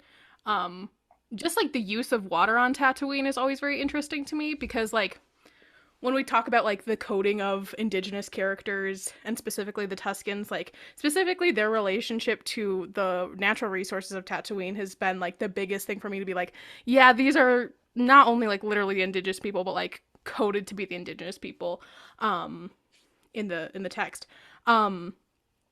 Because like Fennec is just like, I'm gonna pour some water on you. That's like a very scarce resource that she's just like kind of not wasting, because obviously he needs to get clean, but like I just thought that was really interesting, of like you're using this water in a way that's kind of like wasteful almost, right? And like how did that pain her, like to do that? Yeah, and I just thought that was interesting, and I didn't, of course it's just like a casual 1 second thing, but I was like, how would have this been different if there had been native people in the writing room? But that's just a little thing. But yeah. Or like if Boba spent so much time with the Tuskens and he's come to see water as this precious resource, if Fennec thinks nothing of, here, pour some water on you, and Boba's like, what the fuck are you doing? Yeah. What the fuck are you doing? Like, use a black melon or something. Like, why are you pouring actual pure water? Yeah. And water just in general in this story has been really interesting. Like the bacta water itself, and then leading to visions of Camino are all just very like, I don't know. It's always just, it's visually interesting to me, and it's something that hasn't been quite tapped into, but that's because Jon Favreau is writing the story and may not have made that connection. But yeah. Yeah. Hire a diverse writer's room, please. Like, even just to offer different perspectives. It's not hard. The final little sequence before we move on to the next bit is them sitting and talking, and we get some more interesting perspective. And I want to shout out Comrade Boba seizing the means of production, deciding that he mentions earlier in the episode, he's like, I'm tired of working for people who are constantly getting us killed. Us meaning people like him and Fennec, who are actually out doing the work, which way to shade Jabba and Vader, like all in one go. Good work, Boba. You're lucky all those people are dead. And he's like, yeah, maybe we have like a workers' revolution, and like we seize the means of production, and then we do it better this time because we're not stupid. I love that for him. That is very powerful to me. Boba died from, or got put into the Sarlacc pit because of was essentially an OSHA violation. So I think it is very powerful that he is unionizing. Truly, that is what this is. That is what this is. This is Boba Fett unionizing. The Book of Boba Fett is a union membership book. I like that we're finally getting the explanation. Now, it should have been sooner. There should have been hints of it sooner, I think. But I like that we're finally getting the motivation of why he's putting this group together in the way that he's doing it. This is the thing where he says the line, you're like, you need a tribe. Like, you're stronger with a tribe. You're stronger with a group of people.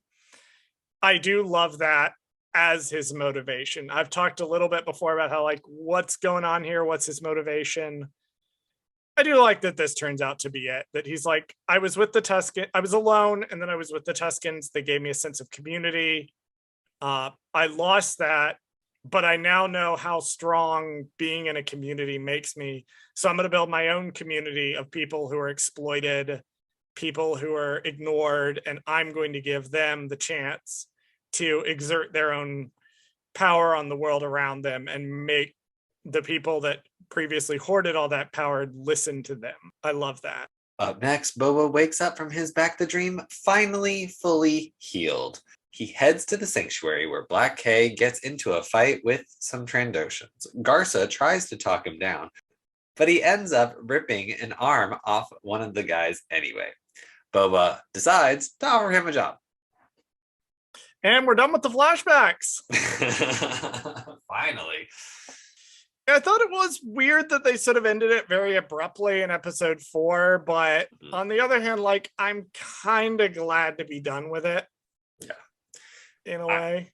I like flashbacks as a vehicle, but sometimes you're just like, Lord have mercy. Like, can we get over the flashbacks? You know what I mean? Like, it's a great vehicle. Don't get me wrong. Like, it works for shows, and there are some shows that use it very well, and it's purposeful and it helps with the show. And there's other times where you're just kind of like, okay, that was fun, but I want to stay in the present. Like, I don't want to keep going back to the past. And I think with Boba, like, they told what they needed to tell. They got through the 5 years as best they could and kind of just cheated it a little bit. I do think you're right. I think it was with the Tuskens for the most part. He was with them for a couple of years, and they're just kind of glossing over that fact. I don't know why that is, but that's just like, okay, he was with them for a few years, and then the Pikes came. Like, and that's kind of where they're at. So I am desperately researching the thing Charles didn't research, which I cannot find. I am trying to figure out who the director of photography for this episode is. And I cannot. I am just glancing. I found the director of photography for the second unit, but I can't find the main director of photography. And the reason that I'm looking for the main director of photography is I want to shout them out. Specifically for the lighting design of the sequence where Boba wakes up, where you can see all of Tamura Morrison's like muscles highlighted in the lighting. I paid very close attention to this. I've been insisting for weeks that is muscle. And you can very clearly see in this scene, man has some core going on. He's simply built like an uncle. Like, he's got the shape of like a I don't know how what y'all's uncles are like. I think like in terms of like Pacifica uncles, he's built like one. He's like, hey, I can like carry things very heavy things, but yes. Like also like I got a dad bod, but like not quite. I could be daddy, but I also could bench press you. Like I could be dad, but right. Also I could be daddy. Both work. Truly, I want to thank whoever the DP was for this sequence, for this lighting, which is beautiful. Could not pay attention to anything else in that shot. There could be a Rancor behind him. I didn't notice. The only thing I was thinking was, Tamura Morrison, bench press me, please. I'm 155 pounds and I can see your core strength under there. I know you can do it. Fennic Shand mentions that the mayor's major domo is singing like a yuzum. Bradley, do you know what a yuzum is? No. Okay. A yuzum, how do I explain this?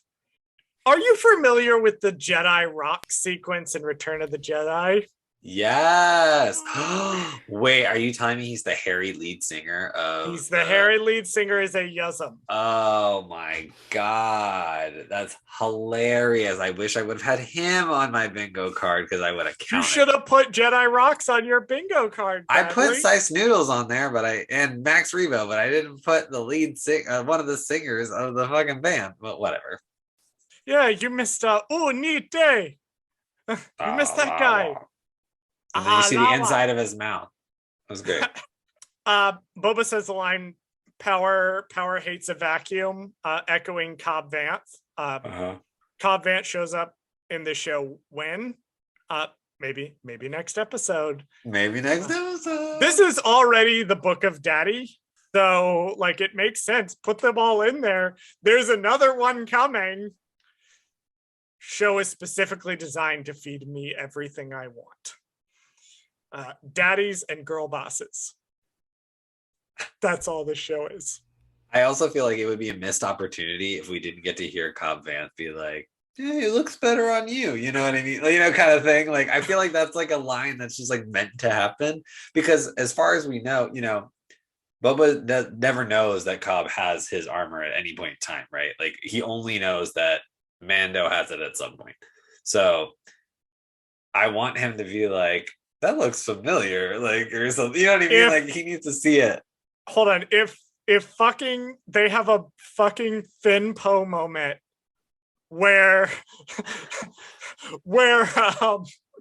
Mel is losing their shit in the video, like, just absolutely cracking up. If they do a Finn Poe moment where Cobb Vanth is like, "No, it looks better on you," and then lip bites and like claps Boba's shoulder, I will unalive. I will physically transcend my mortal form and ascend into the heavens. I love that. Or more accurately, probably plunge straight down to hell. So here's the thing: is the Boba and Cobb ship? Is it just Bob? Is that what it's called?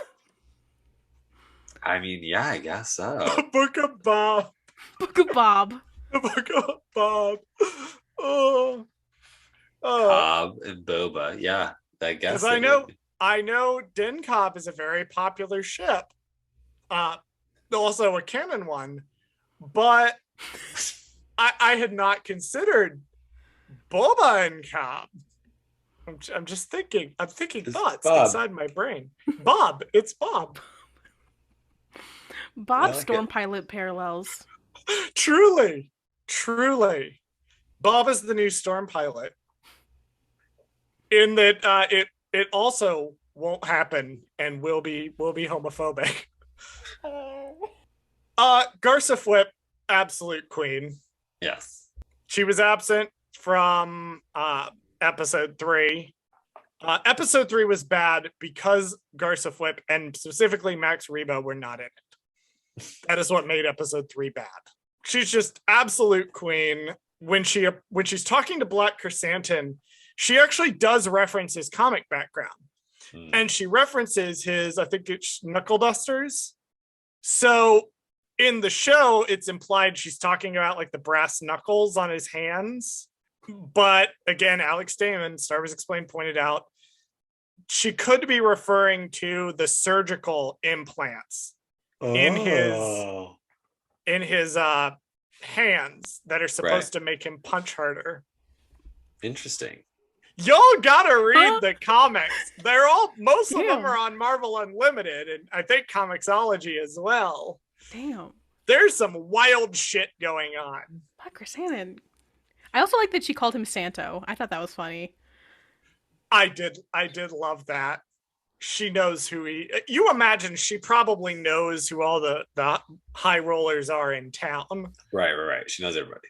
She makes it a point to know everybody. Yeah, Black Chrysanthemum just straight up rips the Trandoshan's arm off, which I personally don't know why we're making such a big deal about this. It's just going to grow back. I think it's only a big deal if you don't know that it grows back. That is true. That's fair. I personally think that if I were Black Chrysanthemum, I would make it a point to regularly dismember Trandoshans.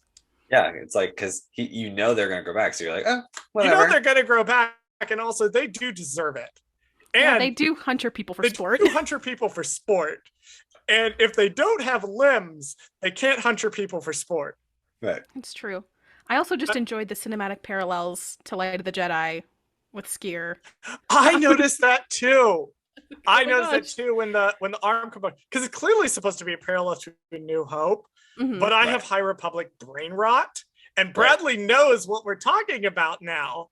When Skier gets his arm like chopped off, or I don't know if they mentioned it in Light of the Jedi. Yeah, it just gets blown off when. Well, I don't know if it's mentioned in Light of the Jedi, if it's mentioned that his arm gets hacked off there, if we see it in the comics that he loses an arm when during the Battle of Kur at the end. Gotcha. I I just don't have High retain that Republic. much information, so I'm gonna go with it's a reference to A New Hope, where a guy gets his arm cut off in the first I've movie. also read all of the High Republic things at least once. I've read Light of the Jedi twice. So, and I've also listened to the wonderful soundtrack version of it, which has a whole wonderful sequence on the Battle of Kerr. Just absolute. I have brain rot, as we established last week. Truly, I have worms in my brain, and one of the worms is the High Republic. Truly, nothing will compare. Yeah. Really, really thinking a lot about Cantum Psi this week after the Bake Off issue. Truly, truly the best. Before I go off on the High Republic again, which I just did a whole episode about, let's reel this back in. The absolute fucking power move of Black Chrysanthemum. Her going, you've racked up a big debt. If you let the guy go, we'll wipe that debt clean. Right. And Black Chrysanthemum being like, how about I rip the guy's arm off and then pay my bar tab like it's nothing? Right. This was the moment. This was the moment. And I will quote again from my notes. Quote, I am a monster fucker. Oh, God. Because that level of fucking confidence, I'm like, oh my God, I'm attracted to this. Oh my God. It's the money. It's the confidence, and it's the money, and it's the fact that he could rip my arm off. And I'm into that. It's the TikTok sound of, oh my God. Oh my God. My God. It's going to be one of the TikToks I make this week. There you go. You can do it. You can do it. That's going to be one of the TikToks I make this week. Oh my God. Yeah, I watched the Book of Boba Fett for that one hot guy. Oh, Boba Fett, right? Yes. Yes. The age appropriate, conventionally attractive man. Definitely not hairy Wookiee man. Right. Of course. I will say though, as much as I enjoyed this scene, it did feel like the last episode where I said, he kind of just fucks off and like jogs away, right, from the scene. And it's kind of like, why didn't you just like go like, oh, Boba decided not to kill me / keep me in prison or whatever. I should just join his team now. Like it's almost like you needed this whole entire scene just for them to do that. And it's like, why not just, yeah. But it's like, though, and I can explain this. Oh, I was gonna say, why not just put it in that episode? Like, that's what makes me so mad, is that they don't keep it together, because like now you had to wait a whole entire episode before you brought him into the fold. Yeah, the reason we needed this scene, and we did need this scene, is because Boba is looking for a specific type of person for his crew. He's not looking for just anybody. He's specifically looking for people who are like exploited, undervalued, and want to fight back about that. The speeder bike gang wanted to fight back. They stole the water. They were proactive. That's what got them on his radar. The Gamorreans fought loyally. That's why he spares them in episode 1. He asks them, if I free you, will you serve me as loyally? He's looking for people that were exploited and were going to fight back. And the Gamorreans were like, nah, we're not going to just roll over and die with the regime change. We're going to go down swinging. And Chrysanthemum, I think we needed to see him adrift and aimless, but like having nowhere to put this energy.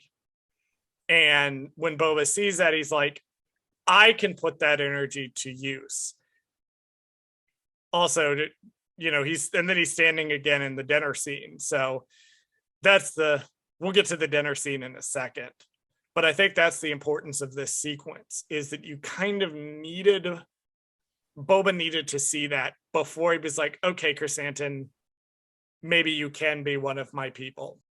finally, we make it to the dinner scene that we've been talking so Goddamn much about. fucking dinner scene that I thought was going to be the very first scene of the episode, or the series that we're over halfway halfway through.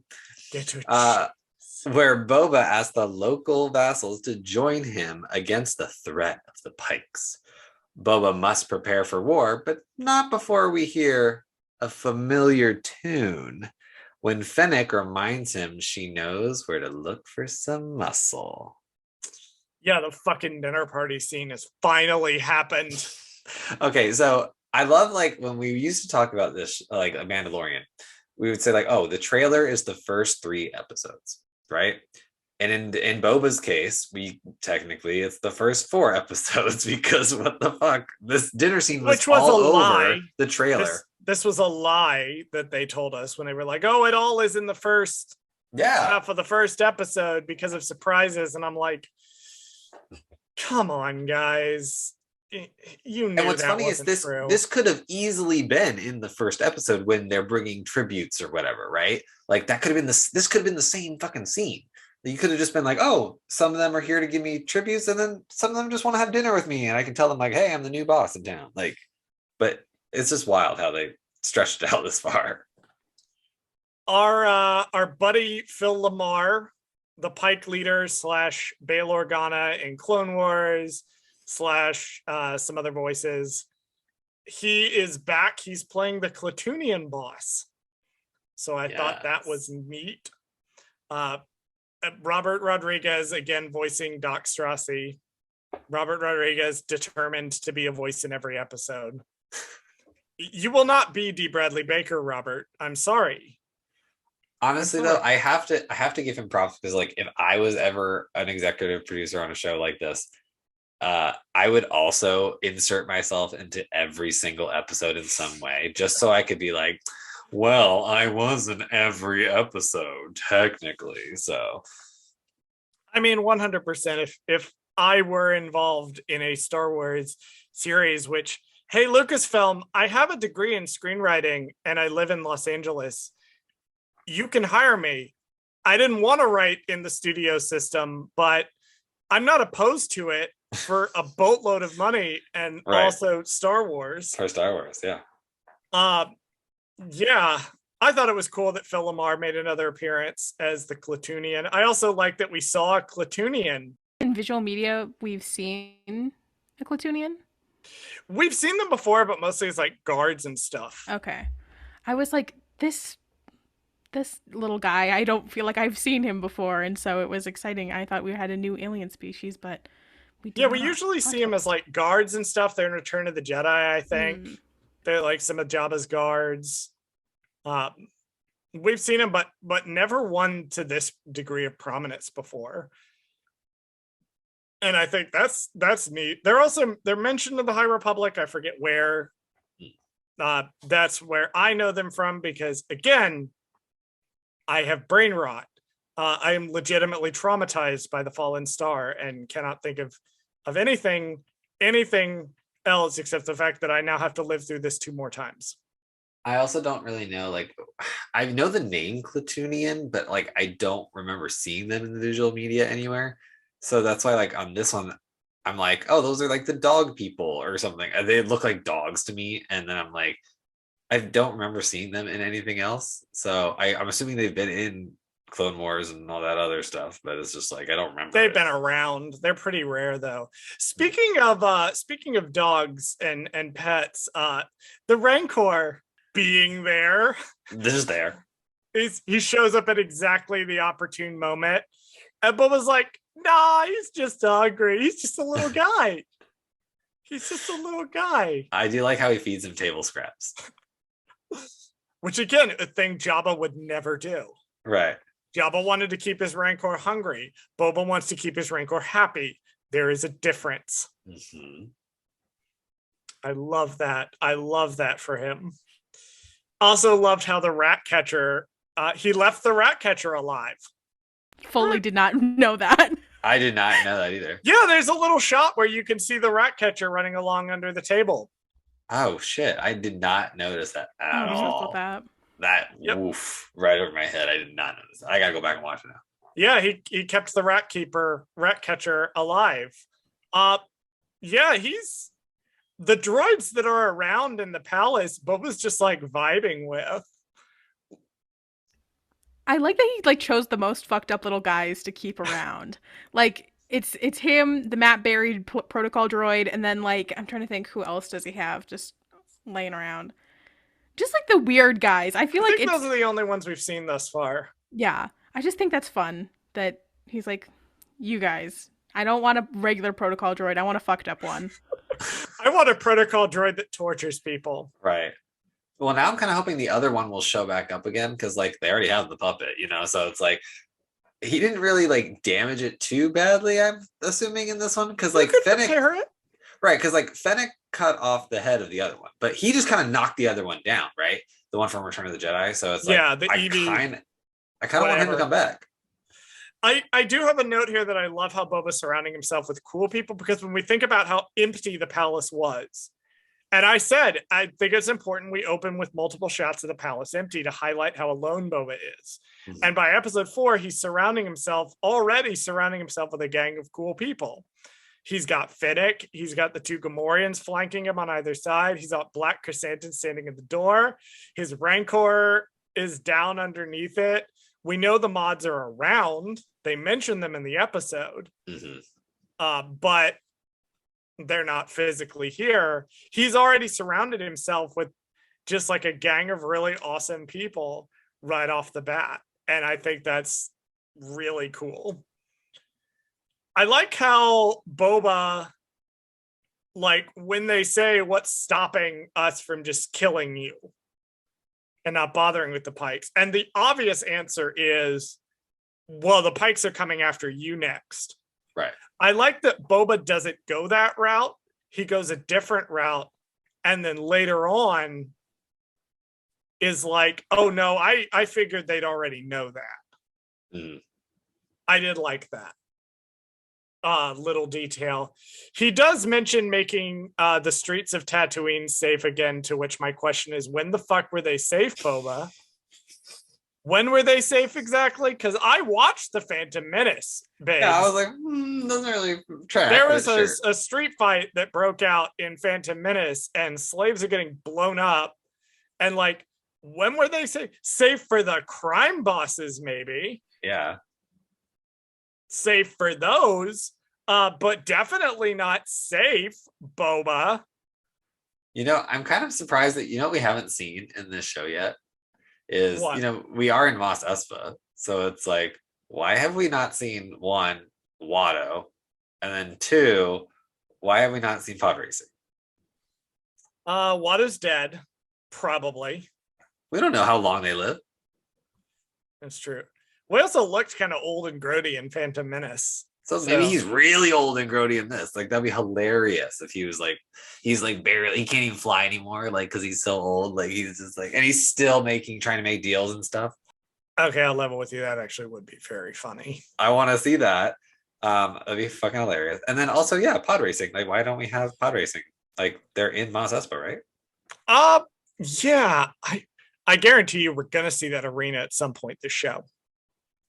Well, because Cobb Vanth had, the pod racer bike, right? Or engine bike. So it's like, I wouldn't be that weird if like in one episode, they just happen to see it or it's mentioned or it's in the background or something. Like, I just need something. I like the idea of the season finale being the Boonta Eve classic. And the Pikes are there and they're all they're fighting. All in one place. Yes. And that's where the fight breaks out, is during the race. How exciting would that be for like a little like nod? Boba's gonna ride his Rancor in the Boonta Eve classic. Yes, there you go. So okay. Fennic says you can find muscle if something like you can find muscle if you know where to look. Right. And then we hear in the background do do do do do do do do, and I'm like, Din? I like how they were so overtly with it's so obvious. It wasn't even a subtle like they could have done this whole thing without the music, and then we would have been like, who are they talking about? I don't know what they're doing. Like, who are they going to see next episode? But this one, they're like, no, we're doing the Mandalorian next episode. Like, that's what I love. We're all so obsessed that they don't have to tell us it's Din. They don't have to intimate at all that that's what's going on. They play a few musical cues and we're all like, oh my God, Din! Yes! See, my theory is that they're trying to trick us out. I don't think we're going to see Din. I would like to suppose I'm about to bring up one of my favorite Glub Shittos, Axe Woves, the diversity hire with the Night Owls, the one dude. Okay. I think it would just be funny if it was just him instead. He's like, yeah, Bo-Katan and Casca kind of just abandoned me in that bar. They totally forgot about me. Oh my God. So can I have a job? Not Bo-Katan losing out on the position as ruler of Mandalore, having to take a temp job with Boba Fett. Right. Exactly. This fucking Bo-Katan shows up with Axe Woves and, not Casca Reeves. Right. You were a real one. I really hope we see you again at some point, even just as a cameo. Fucking Bo-Katan and Axe Woves show up like, yeah, we need money.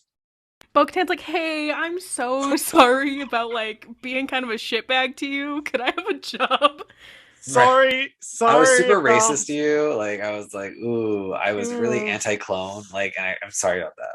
It's, have I mentioned, just how great I think clones are? She's like, I was friends with one clone once. She's like, I've had a clone friend before. Yeah, I had one. I can't be racist against clones. I had a clone friend.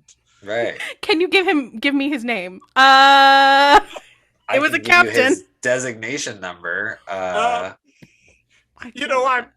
pretty sure it was a guy. Definitely. No, Din's. Here's where it's gonna pick up, because I'm a little surprised, because Din almost feels like a thing that you bring in the final episode or the penultimate episode. And if I disagree. If they're dropping Din Djarin in the next episode, that makes me wonder, what's coming up in Dave's episode? That's my theory, Dave right? For. So that's my thing is I feel like, funny enough, we're going to take a detour episode in this next one from the overall plot. Because that's what Din does every single episode, is he detours from the actual plot. I feel like this one's going to be its own self-contained little mini kind of thing. And then, because there's no way they can keep Din in for the rest of the season. It just doesn't work for the show. You know what I mean? For the purpose of what it needs to be. So he has to go away at the end of the next episode. It's not going to be he comes in and then he's going to help Boba finish out the whole thing. I could be wrong, but my theory is that it's not going to be that way. See, I sort of like the idea. They bring Din in for the last 3 episodes, and he gets a little spotlight when he first shows up. But because he's not the main character anymore, he doesn't have to say anything or do any character progression, and he's content to just stand there. So the rest of the time, Din's literally just standing there and says maybe 2 or 3 words the rest of the time, but he's mostly just hanging out. Yeah. Shooting things that Boba wants shot, and it's this is what I wanted to do the whole time. It's going to be weird too seeing Din post Grogu, because this is modern timeline where we are right now. So I know we keep saying he is going to show up, but for the sake of argument, if he shows up in this next episode, he what is he gonna be like? Is he gonna be super fucking depressed? Or is he gonna be just I got rid of Grogu, it's whatever. And then the 3rd season of Mando's doesn't even mention Grogu, and it's just a whole thing. It's well, we got rid of him, and that's the end of that story. Grogu was on the planet that Cara Dune and the Mithril were on. When they got blown up. No, they're not there. I'm so sorry, Grogu. I'm so sorry that the ugly bitch me would say that about you. I think it'll be interesting to see, and it's almost kind of giving us a glimpse early, because that's sort of where we're going to pick up, I think, with Boba and Mando season 3. Right. So it's interesting to kind of see this is what's going on, and that way Mando season 3 doesn't really have to delve too much into it. We can jump right back into the action. Yeah. picking up, okay, here's the inciting incident. Boom, we're going to go. Because Book of Boba has shown us a Grogu-less Din, which is very sad to think about. I'm currently looking at Bradley's massive fucking Grogu Funko Pop behind his head. I did not realize that was a Funko Pop. I thought it was one of those little. That's a Funko Pop. Oh shit. Oh yeah, he's huge. He's like he's like this big. Like he's gigantic. I love him. Yeah, it's actually kind of an interesting idea of this just kind of being like a one-off tangent episode, because this could be also a good episode for Boba to kind of resolve his own daddy issues with the papa. That's right. I had theorized, I will say for context, I had theorized that because all the Camino stuff seems like the same scene. Just every time it had come up, it had been slightly extended, that we were going to see Jango Fett in this. Yeah. I mean, we did see Jango Fett in this. Well, we saw his head, for a second. We saw parts of Jango Fett in this. But I think Mel raises an interesting point, and I think that if we took this opportunity to explore a little bit Boba talking about Jango and that relationship there, that could open up a new dynamic as well. Like between Boba and some of the people around him, if he's trying to see himself in this sort of what Jango was to him, he's trying to be to a new generation of people. Yeah, I don't know. It would be interesting to see. Now I know we keep saying din, but theoretically, that musical cue can just be anybody from Mandalorian. It doesn't necessarily have to be Din himself, right? So like, theoretically, it could be, ma'am, that is like playing the fucking Emperor's Throne Room theme and then expecting Sly Moore to show up. Okay, well, I don't necessarily think musical cue. I don't think it's just going to be Din though. I think it would be nice if Cobb also showed up, because he's already on Tatooine. So it's like, hey, let's just go get some more help. I don't know if Pelimoto is going to show up. That would be interesting. I don't think she's really muscle, but I mean, I kind of want her to show up, because like, how funny would it be if she just kind of like, I'm going to hang out in Jabba's palace or Boba's palace once in a while, like. Where is Dr. Mandible? Yes. Where's my boy? Where's my giant ant boy?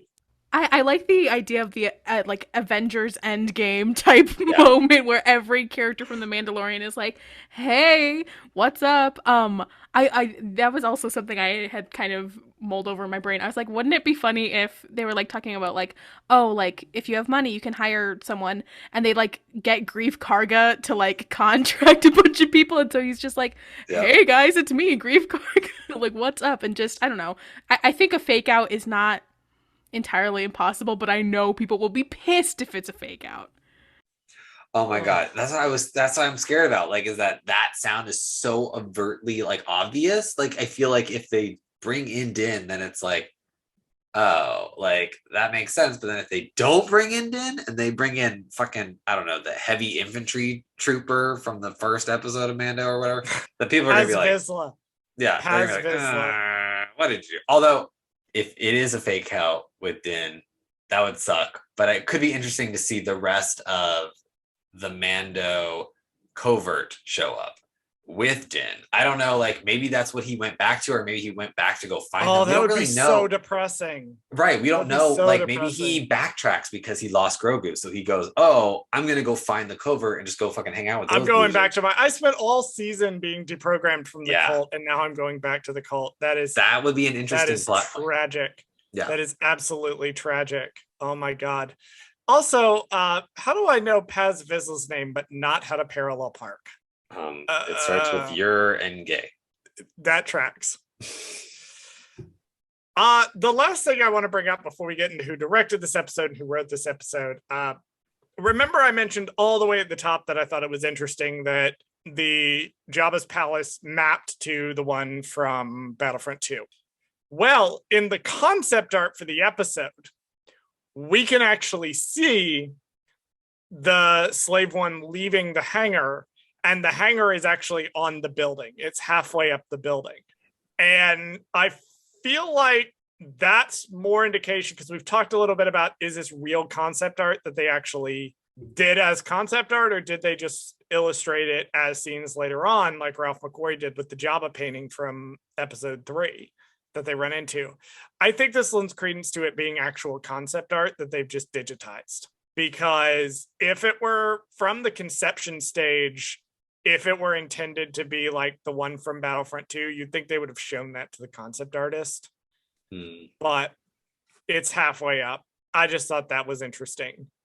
That it's halfway, it's different on the building, and they changed it to be consistent with Battlefront 2. Thank you, story group. That is actually your purpose. I know weird nerds on the internet think that your purpose is to secretly control all of Star Wars from behind the scenes, when actually you're just nerds who remember ship designations and specs and can tell you the name of every random background character in every movie. I truly aspire to be you. Sure. I God, I hope I can say this guy's name right. So that it's directed by Kevin Tancaron. Does that sound right? Let me take a look. David Charon? Tancharian? Maybe? We are famously bad at pronouncing names. I apologize on behalf of the whole entire world that I am butchering this guy's name. So, fun fact about him, though. Okay. Actually, well, not necessarily a fun fact, more of like just an interesting, like, I think I know the fact you're going to say. Parallel thing. Well, the one thing is, obviously, he has directed Agents of S.H.I.E.L.D. before. So that's the one thing that we have to get out of the way, because he is our first Agents of S.H.I.E.L.D. director to come on the show with all the other actors that have been from Agents of S.H.I.E.L.D. on this show. Like, there's just been a ton this season. But he has directed, I think, at least 10 episodes of Agents of S.H.I.E.L.D. So he is well versed in Ming Na Wen. So this explains the Ming Na Wen fight scene. Why is it that these episodes are so much better when they're not directed by Robert Rodriguez? I think, I don't know. It's hard to say. It's almost like the essence of him is better than the whole thing. Yeah, like almost like the vibe he wants to cultivate is better than the vibe he can cultivate. Fair. I don't know. Do you have other fun facts about this guy? The only other fun fact I had was that apparently the only other episode that, or one of the episodes that he directed of Agents of S.H.I.E.L.D. of Ming Na was when she is laying in a tank like thing where she's getting her stomach sutured up. So it's kind of a funny like parallel there, where she was getting her stomach repaired in Agents of S.H.I.E.L.D. because she got cut or sliced or shot or whatever. And then in this, she's in a scene where they're cutting open her stomach and fixing her like with machinery.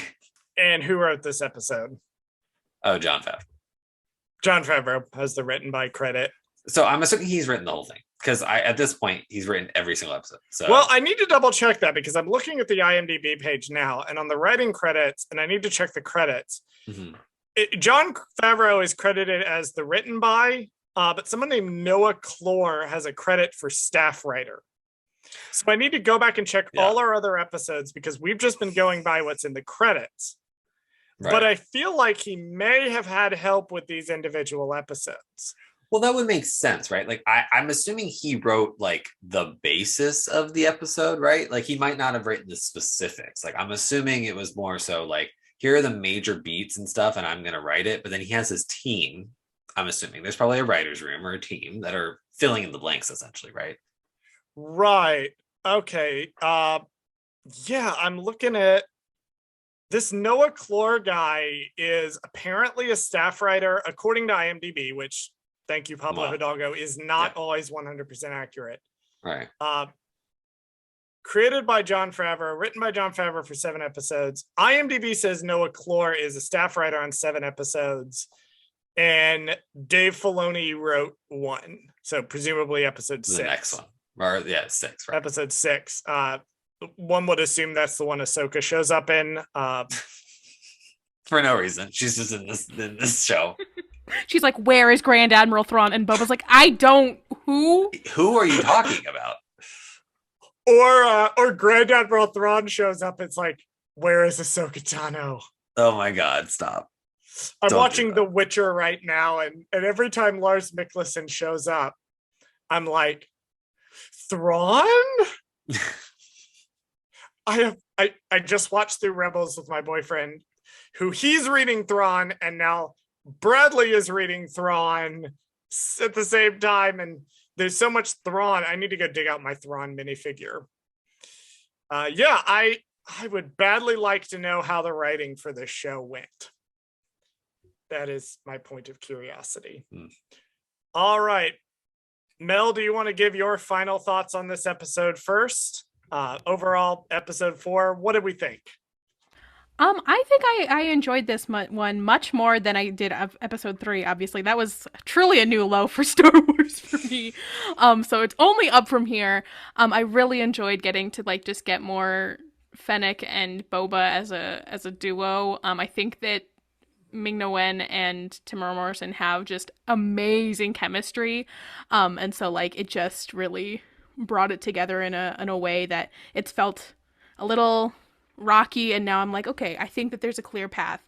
I think Bradley said earlier something about the first these first couple episodes have felt like the trailer, and now we're finally getting into where are we actually going. Yeah, Charles usually says that when we talk about any of the shows, it's usually everything from the trailer and then you get the show, right? They don't want to spoil the meat of the show, which is the next 3 episodes essentially, or mini arc of the finale is what I'll call it.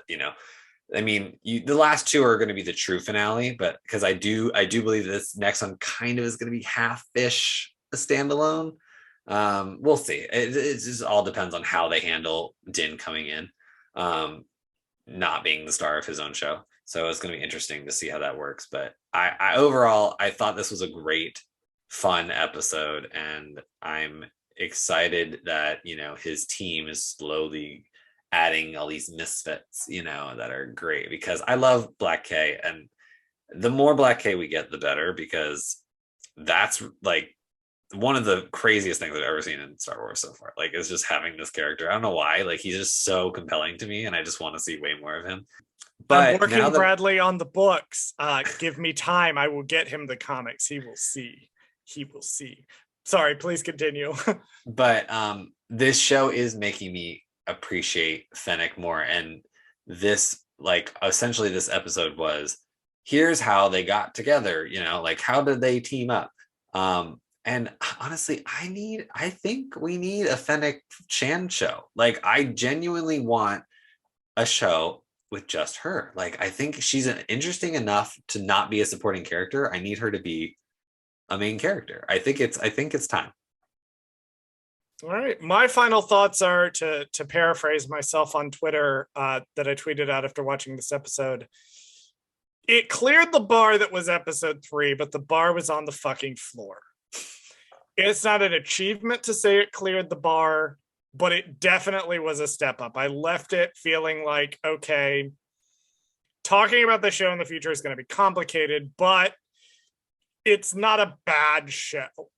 I definitely like this episode a lot more. I feel like we're moving away from the setups and into the payoffs.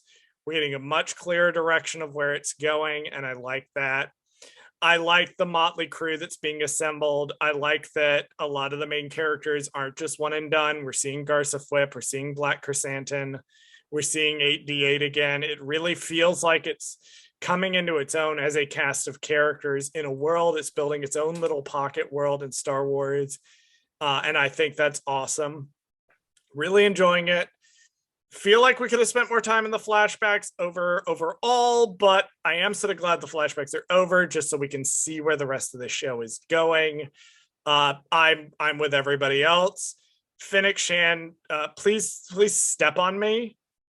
Again, I reiterate from our episode with Calvin from First Steps, not even in a sexual way. I just want you to step on me, please. Ming-Na Wen does an absolutely beautiful job of acting this character. Absolutely fantastic. I am looking forward. I don't know if maybe she should get her own show, but I am looking forward to more Fennic episodes, because as far as the character development goes, this was one of the stronger episodes for individual characters. I thought episode 2 was stronger for development in general, but as far as developing these two characters and their relationship, I thought this one was really good. We definitely passed a turning point, and I am excited to see where the show goes from here. Well, Mel, thank you for joining us to go into ridiculous detail about these episodes. Do you have any pluggables? I know you want to point people to RuPalp's Podrace. Do you also want to point people to where they can find you? I mean, if you want to find me on the internet for whatever reason, you can find me basically anywhere on social media at Melvin Culpa. But RuPalp's Podrace is where it's at. And then particularly, your TikTok handle is, I think, Grunkle Rex? Yes, it is. Sorry, I forgot that I have a TikTok. It is Grunkle Rex. Yes, I specifically wanted to bring that up because Mel did an excellent TikTok on the treatment of Indigenous peoples in the coding of the story a couple of days ago, from the perspective of someone who's of Indigenous descent. So I wanted specifically to highlight, go check out RuPalp's Podrace. You can find them at RuPalp's Podrace everywhere. You can find them in your podcatcher. It's very chaotic. You will love it. Go check out Grunkle Rex on TikTok and Melvin Culpa on basically everywhere else. And Mel, thank you so much for joining us. In honor of RuPalp's Podrace, I'm going to close out the show by saying good luck and don't criff it up. Waka waka. Waka. Oh my gosh. Thank you so much. I really appreciate this. This was really fun. Thank you for listening to Gold Squadron Gaze. Did we forget something? Email us at goldsquadrongaze@gmail.com. You can follow us on Twitter at goldsquadgaze, and you can follow us on Instagram and TikTok at Gold Squadron Gaze. Subscribe to us on YouTube at Gold Squadron Gaze, where we post this podcast as well as exclusive video content. Please join us next week and every week for another episode of Gold Squadron Gaze. It's not this campfire scene? How many campfire scenes are there? There are like 2 or 3. This episode was like, this is going to be our device to tell you information as campfire.